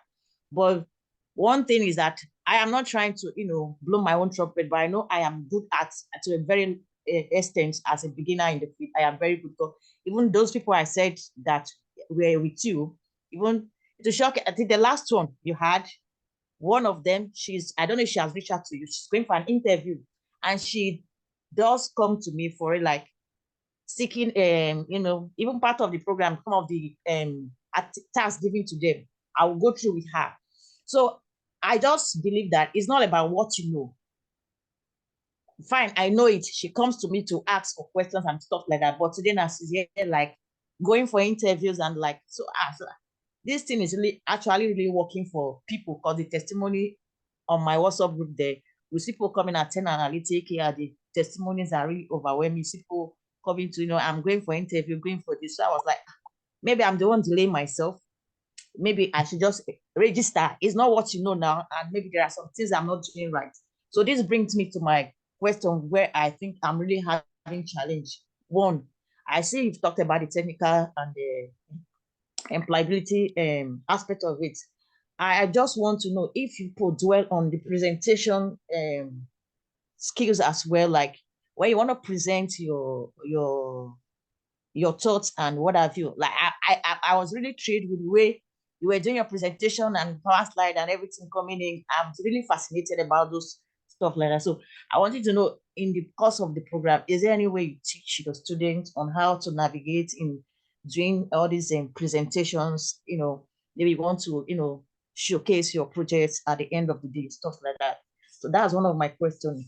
Then another thing again, I threw it on the chat and I was asking, based on, I already have a previous experience, if I finish the program before the 4 months, is there, I don't know if that is allowed, or I have to stay back through the whole process, or someone can just go through the whole document, maybe, because you say it's a self-paced kind of, so maybe I can easily just finish, because like what, and someone had already spoken before now, I am in the UK, and the timing may not work well for me due to my current work. So maybe most time I have to use the self-paced, and the good thing is that you mentioned there are ways that if you go through the recordings and you have issues, you can easily reach out to, which is very, very fantastic. Like I said, I've registered with other programs and they don't have such. You just do your thing and go, and your reference and what have you, so many things. I'm certified in Power BI and other things, but I am not really getting the result that I actually wanted. You understand? People that I encouraged to come in and they took the bold step, they are going for interview, but here I am, I'm still job hunting. So I just felt, okay, I think I should just do it once and for all, and register, and because the last time you already spoke very well, Upwork and other places where to look for a job. So that is my question. Thank you much. I hope I'm not going to procrastinate this time around again. Thank you so much. Yeah, thank you so much. Thank you so much for that, Stella. Really nice one. Now, I think I'll start with my second question. And why would I start from the second question? Like you said, just like how I pointed out, the program is designed to solve both the instruction-led phase as well as the self-paced phase. Now, the program is structured around 4 months. And why is it structured around 4 months? Because we not just, like I always mention, teach the technicals, but also the employability aspect. Now, you've seen that in many instances, it's not just and I always keep saying, it's not just that technical, oh, I know how to use Python. Even for an interview, just like how they say how to package yourself well, such that you appear desirable to an employer. And we teach you not just the content of what is in, but as well as the packaging to form that complete product. So that when you go to the employer, you are desirable, you stand out, you have that edge, you have the technicals, you have the forte to be able to answer the question, how to form your thought. When I was talking about that, I talked about how to develop answers to interview questions using the STAR methodology, how to come up with an interview pitch. An interview starts off with, oh, tell me about yourself. What do you say? How do you begin such a conversation? Oh, tell me about this tech stack that you know. Have you worked with this before? How do you answer such a question? Okay, when you get to salary negotiation, how do you negotiate your salary? We teach you all of these things. And all of this is built within that 4-month program. So what am I saying here? Of course, all of those sections are also all pre-recorded and you have a lifetime access to it. So at your own pace, you can consume them within that 4-month program. Consume them. And even after the 4 months, you can still have access to them to rewatch as many times as you want. You finish, you complete your internship, you get your certificate, boom, you are earned. And we always tell people, do you start applying for a job after the training? No, you start applying from within the training. We've had students who got job while they were still in training. They have never finished. I've had students that got jobs while they were still in training. If you go through the video, you see these slides, you see the students who got a job as a CEO, not even entry level, as a CEO of a company, while upon completion of the program or while in the program.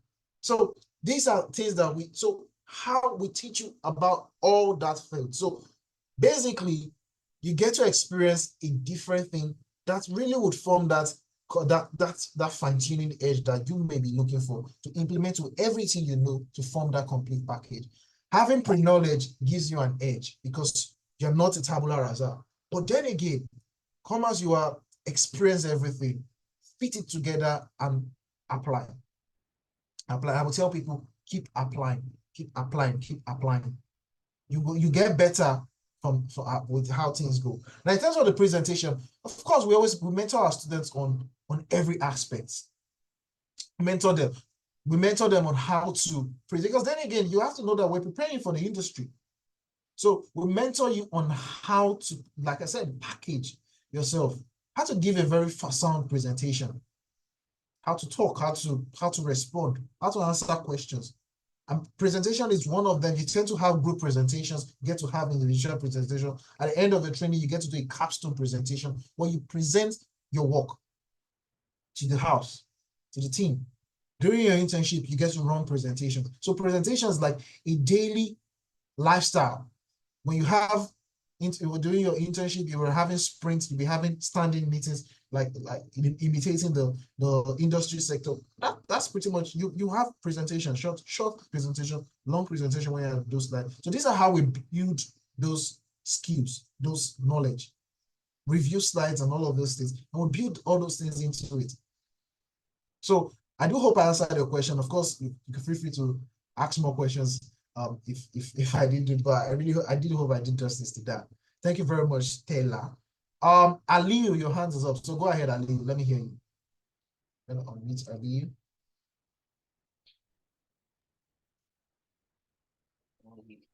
Hi, Aliyu.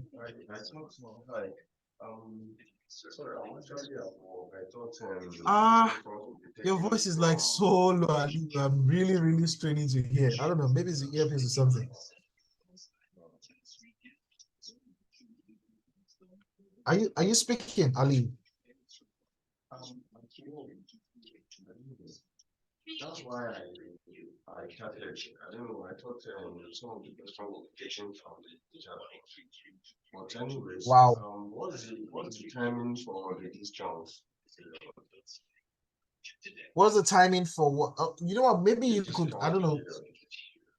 I think your microphone, maybe it's a way, or your earpiece is not working fine, but I really, really am straining to hear you. I can't really hear you so well. If it's possible to maybe adjust that, that'll be fine. And if not, you can easily just type the question in the chat, so I will just look at it and answer it immediately. But I really, really cannot hear you at all. Okay, but I'll be looking out for your message in the chat, so just drop it there and I will attend to it ASAP. Thank you for that. Or if you can fix your microphone, you can do that and notify me, then I'll call on you. Let me take Kumo. Kumo. Hey, okay. Good evening. Hi, Kumo. Good evening. Yeah, good evening. I just want to, as in, make ask. I used to be a cohort with the 10 Alytic last year. I registered for the cohort, I think CSI NA 2304 last year, 2023, right? So I think along when we're on the Excel part of the course, I use a Mac system. So I think along the line, when we got to Power BI, Mac wasn't compatible with it. So along the line, actually, I developed this eye issue. I couldn't continue with the course. So I couldn't look at the screen. I started having issues. So after a series of glasses with the optician, but it wasn't working. So I discontinued the course at some point. And before I started the course, we were told that at our own pace, we can go on email. We will sign up with the program. We can access those courses at our own and go through the classwork, class material, and go through the program. So after some time, actually, I got the eye issue fixed somehow. So I tried to go back to the class again to go over, start all over on my own, because my cohorts, they're already done with all their assignments, projects, you know. So I tried to go. I noticed at some point, most of the materials on the Google Drive, as in the Google the materials sent on the class room, we are not available again. I tried to get across to one of our facilitators. I think her name is Temi Oluwa, Oye or Biodun. As in, I've sent messages on Slack to ask how most of those material I can have access to it so that I can go through them on my own. But up to date, have not been replied, as in I've not gotten a response to that. So I think today I just had to like join this to bring this up. So if there is a way, please, I can get access to those materials in that particular class so that I can go through the class on my own, the program on my own from the Excel, because apart from the Excel, the Power BI, I missed out on the Power BI since our Power BI is not really compatible with the Mac. Then the SQL and the Tableau. So that I can go through those classes, the class material and the videos. So I don't know if there's anything as in you can do in respect to that. It's one of the things we definitely guarantee. As long as you participated, you had it, you have full access to your material. Apologies that we're able to get back to you. What we'll do now, we'll take down your details. Someone reach out to you on the chat right now and take down your details. I will contact you and resolve it.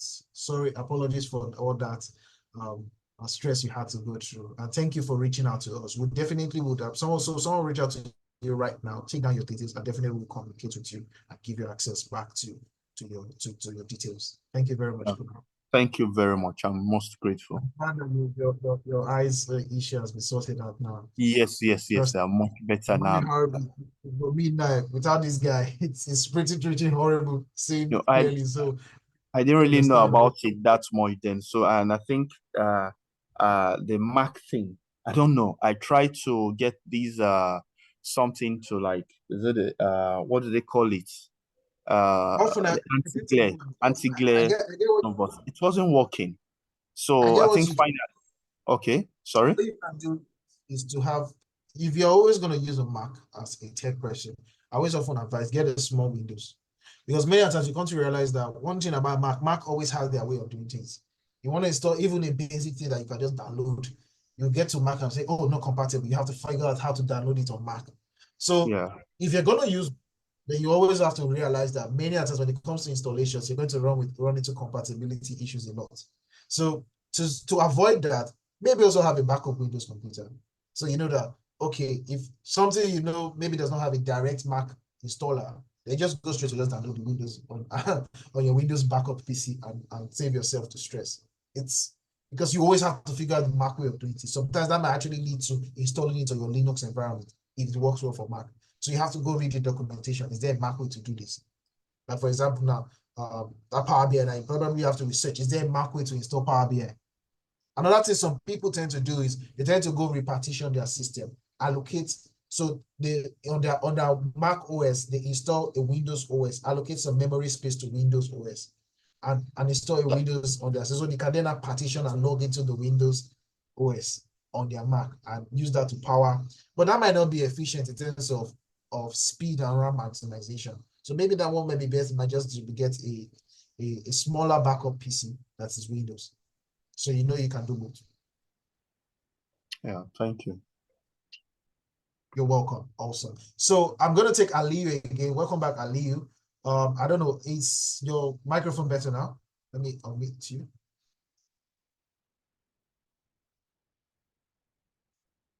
Hi, Aliyu. Are you back? Is your microphone better? No, I've plugged it. I've plugged it.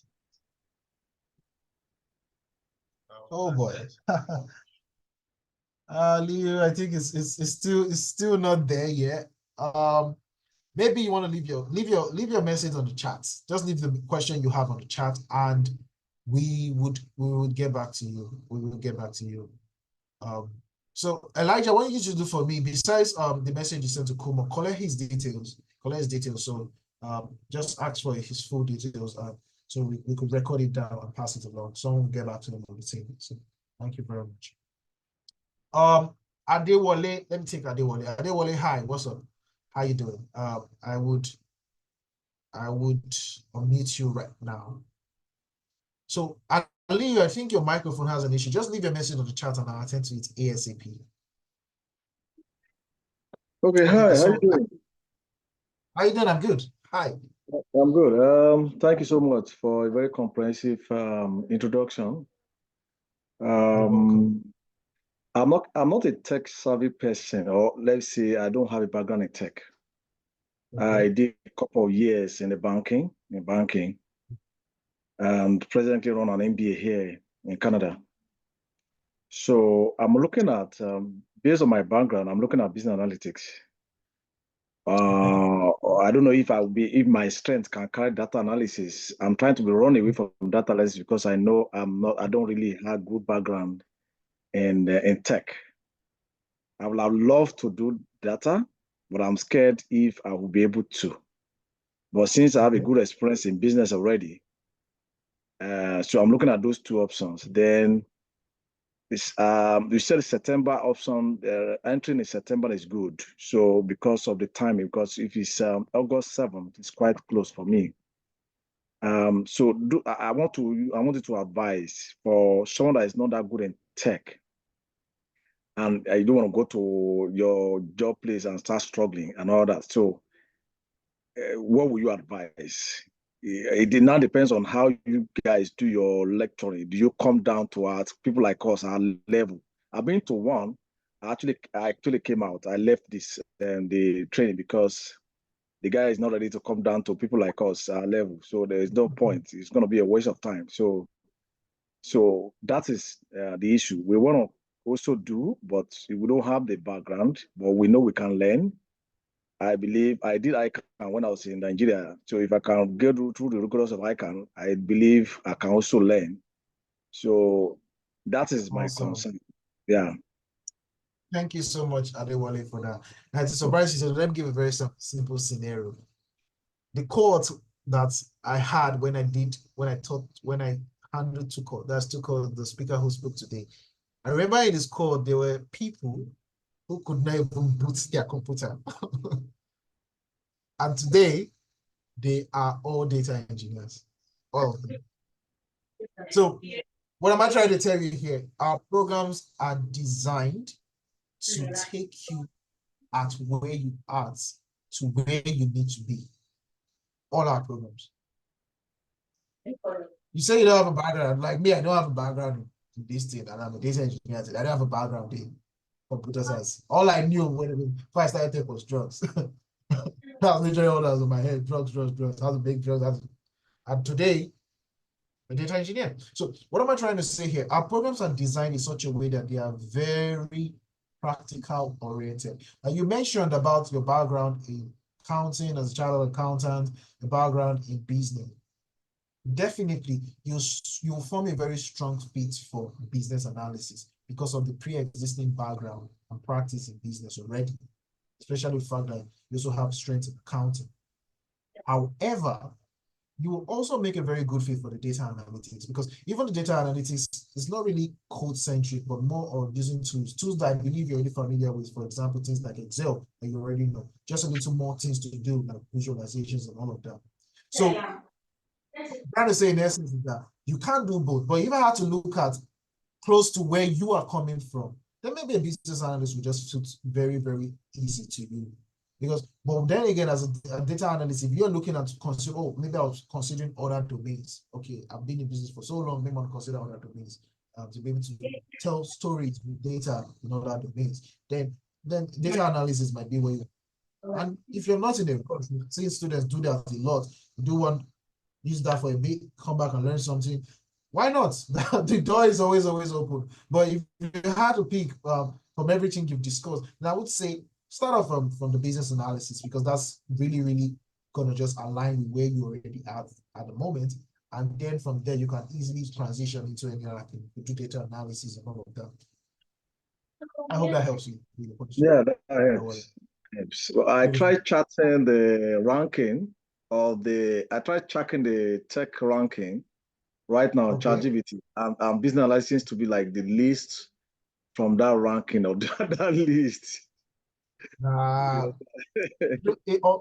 You see, we measure our own ranking with using what the reports on the World Economic Forum. So definitely, then another thing that can also help, maybe if you're looking at based on salary pay grade, you could go to all these platforms like LinkedIn, Indeed, check out the pay structure for a business analyst and data analyst. That could also help. So, like for me, I think that was really what convinced me to pursue my career as a data engineer. How much do you pay these people since? And I saw the paycheck, I was like, okay, yeah, I think this is where I want to do. This is what I want to do. So I'm just saying, you never know. But yeah, just by the way, but I think it's quite interesting. And you can do anyone really. You can do anyone you want to do. And sure, why not? Thank you so much. I will chat you privately again on some other concern that should be private. But I want to say thank you so much. Here where we are, the Indians are taking over the tech. And the Nigerians are just, we are still doing better compared to the blacks. When you come about the black here, I think Nigerians still stand out. But in terms of percentage, the impact is extremely very low. And I thank you for people like you and some guys in UK. There are a lot of guys from UK and guys in Nigeria. Those guys in Nigeria, you guys, thank you so much. And some of those people that left to UK, thank you so much. But all those knowledge came all the way from Nigeria. And I say back home, there's a lot going on back home. And back home is where the knowledge is. So I want to appreciate you. Most of the guys in UK, cybersecurity, all of them, they all have those grooming all the way back from Nigeria. They just came to UK and they're able to like exploit on it. So kudos to you guys. At least these little tractions to let it to move, and little by little we'll get to where we're going to. Thank you so much. That's what I have to say for now. Yeah. Thank you so much, Adewale. I wish you really a good time. Yeah, thanks. Cheers. So Tosin, your hand is still up. Do you still have a question, Tosin?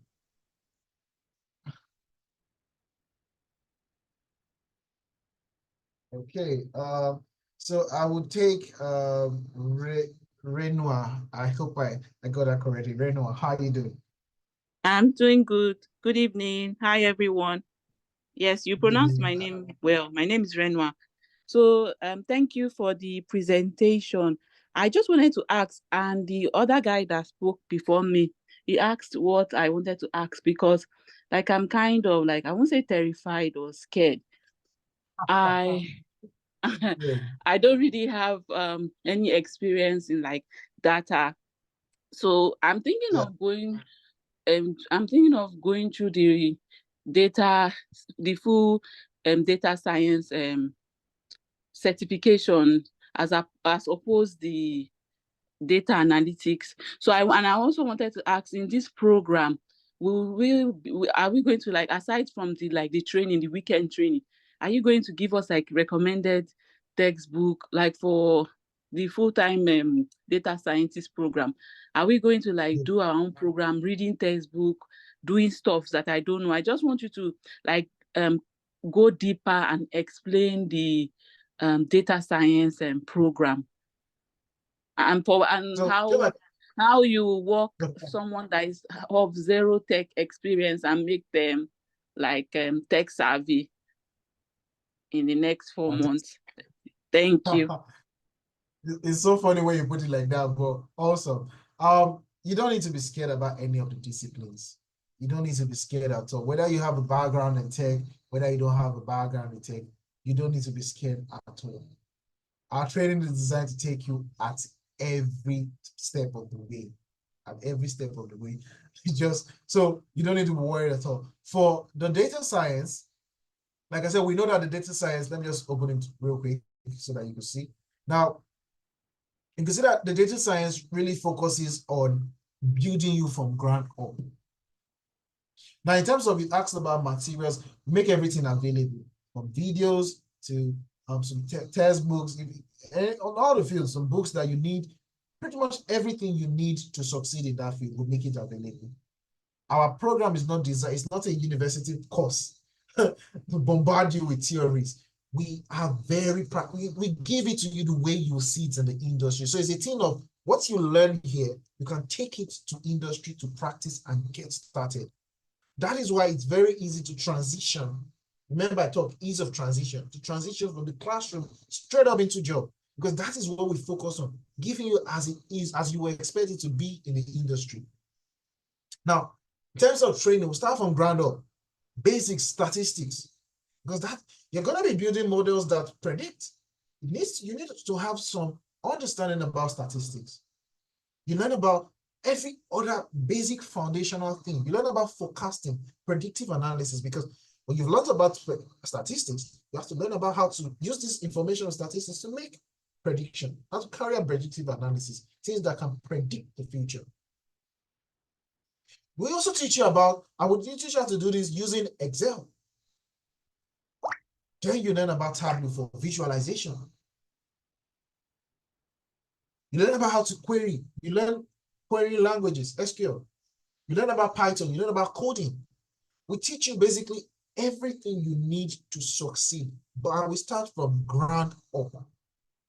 So even if you don't have a background in tech, the one thing you need is that focus, that determination. This is what I want to do. We've seen it, and I think it's one of the things that gives me joy as a facilitator. I legitimately told you, I had students that when I started the class, they could not boot their computer. I kid you not. I never knew such a thing actually existed. Like, as I started training people, they couldn't boot their computer. And this is not a way to mock them up, but that's just how it is. Background. And by the time they were finishing their program, they could understand how to interpret Python codes, how to build an infrastructure from ground up. And this was someone some months back that could not start up their computer. Literally, they didn't know how to install. So if we could do that for someone with no background on even how to use a computer, I don't see why we cannot do that with you. Why not? What we just ask for you is that commitment to seeing it through from the beginning to the end. Can you sit with us? Can you give us that time? Can you give us that energy to impact in you? If you can't, why not? You'll get to where we'll take you from where you are to where you need to be. So I really hope I'm able to answer your question. Thank you very much. Okay, let me take Nana. Hi, Nana. Hello, sir. Good evening. I really enjoyed your session. I just actually came across, I think it's godly intervention, because I just came across your page on Instagram and then I was like, okay, let me see what this is about and all that. Then I joined your WhatsApp community and I just decided to join this, and I really enjoyed the presentation because I've had thoughts about I've done chemical engineering, and by the grace of God, I've relocated to Canada just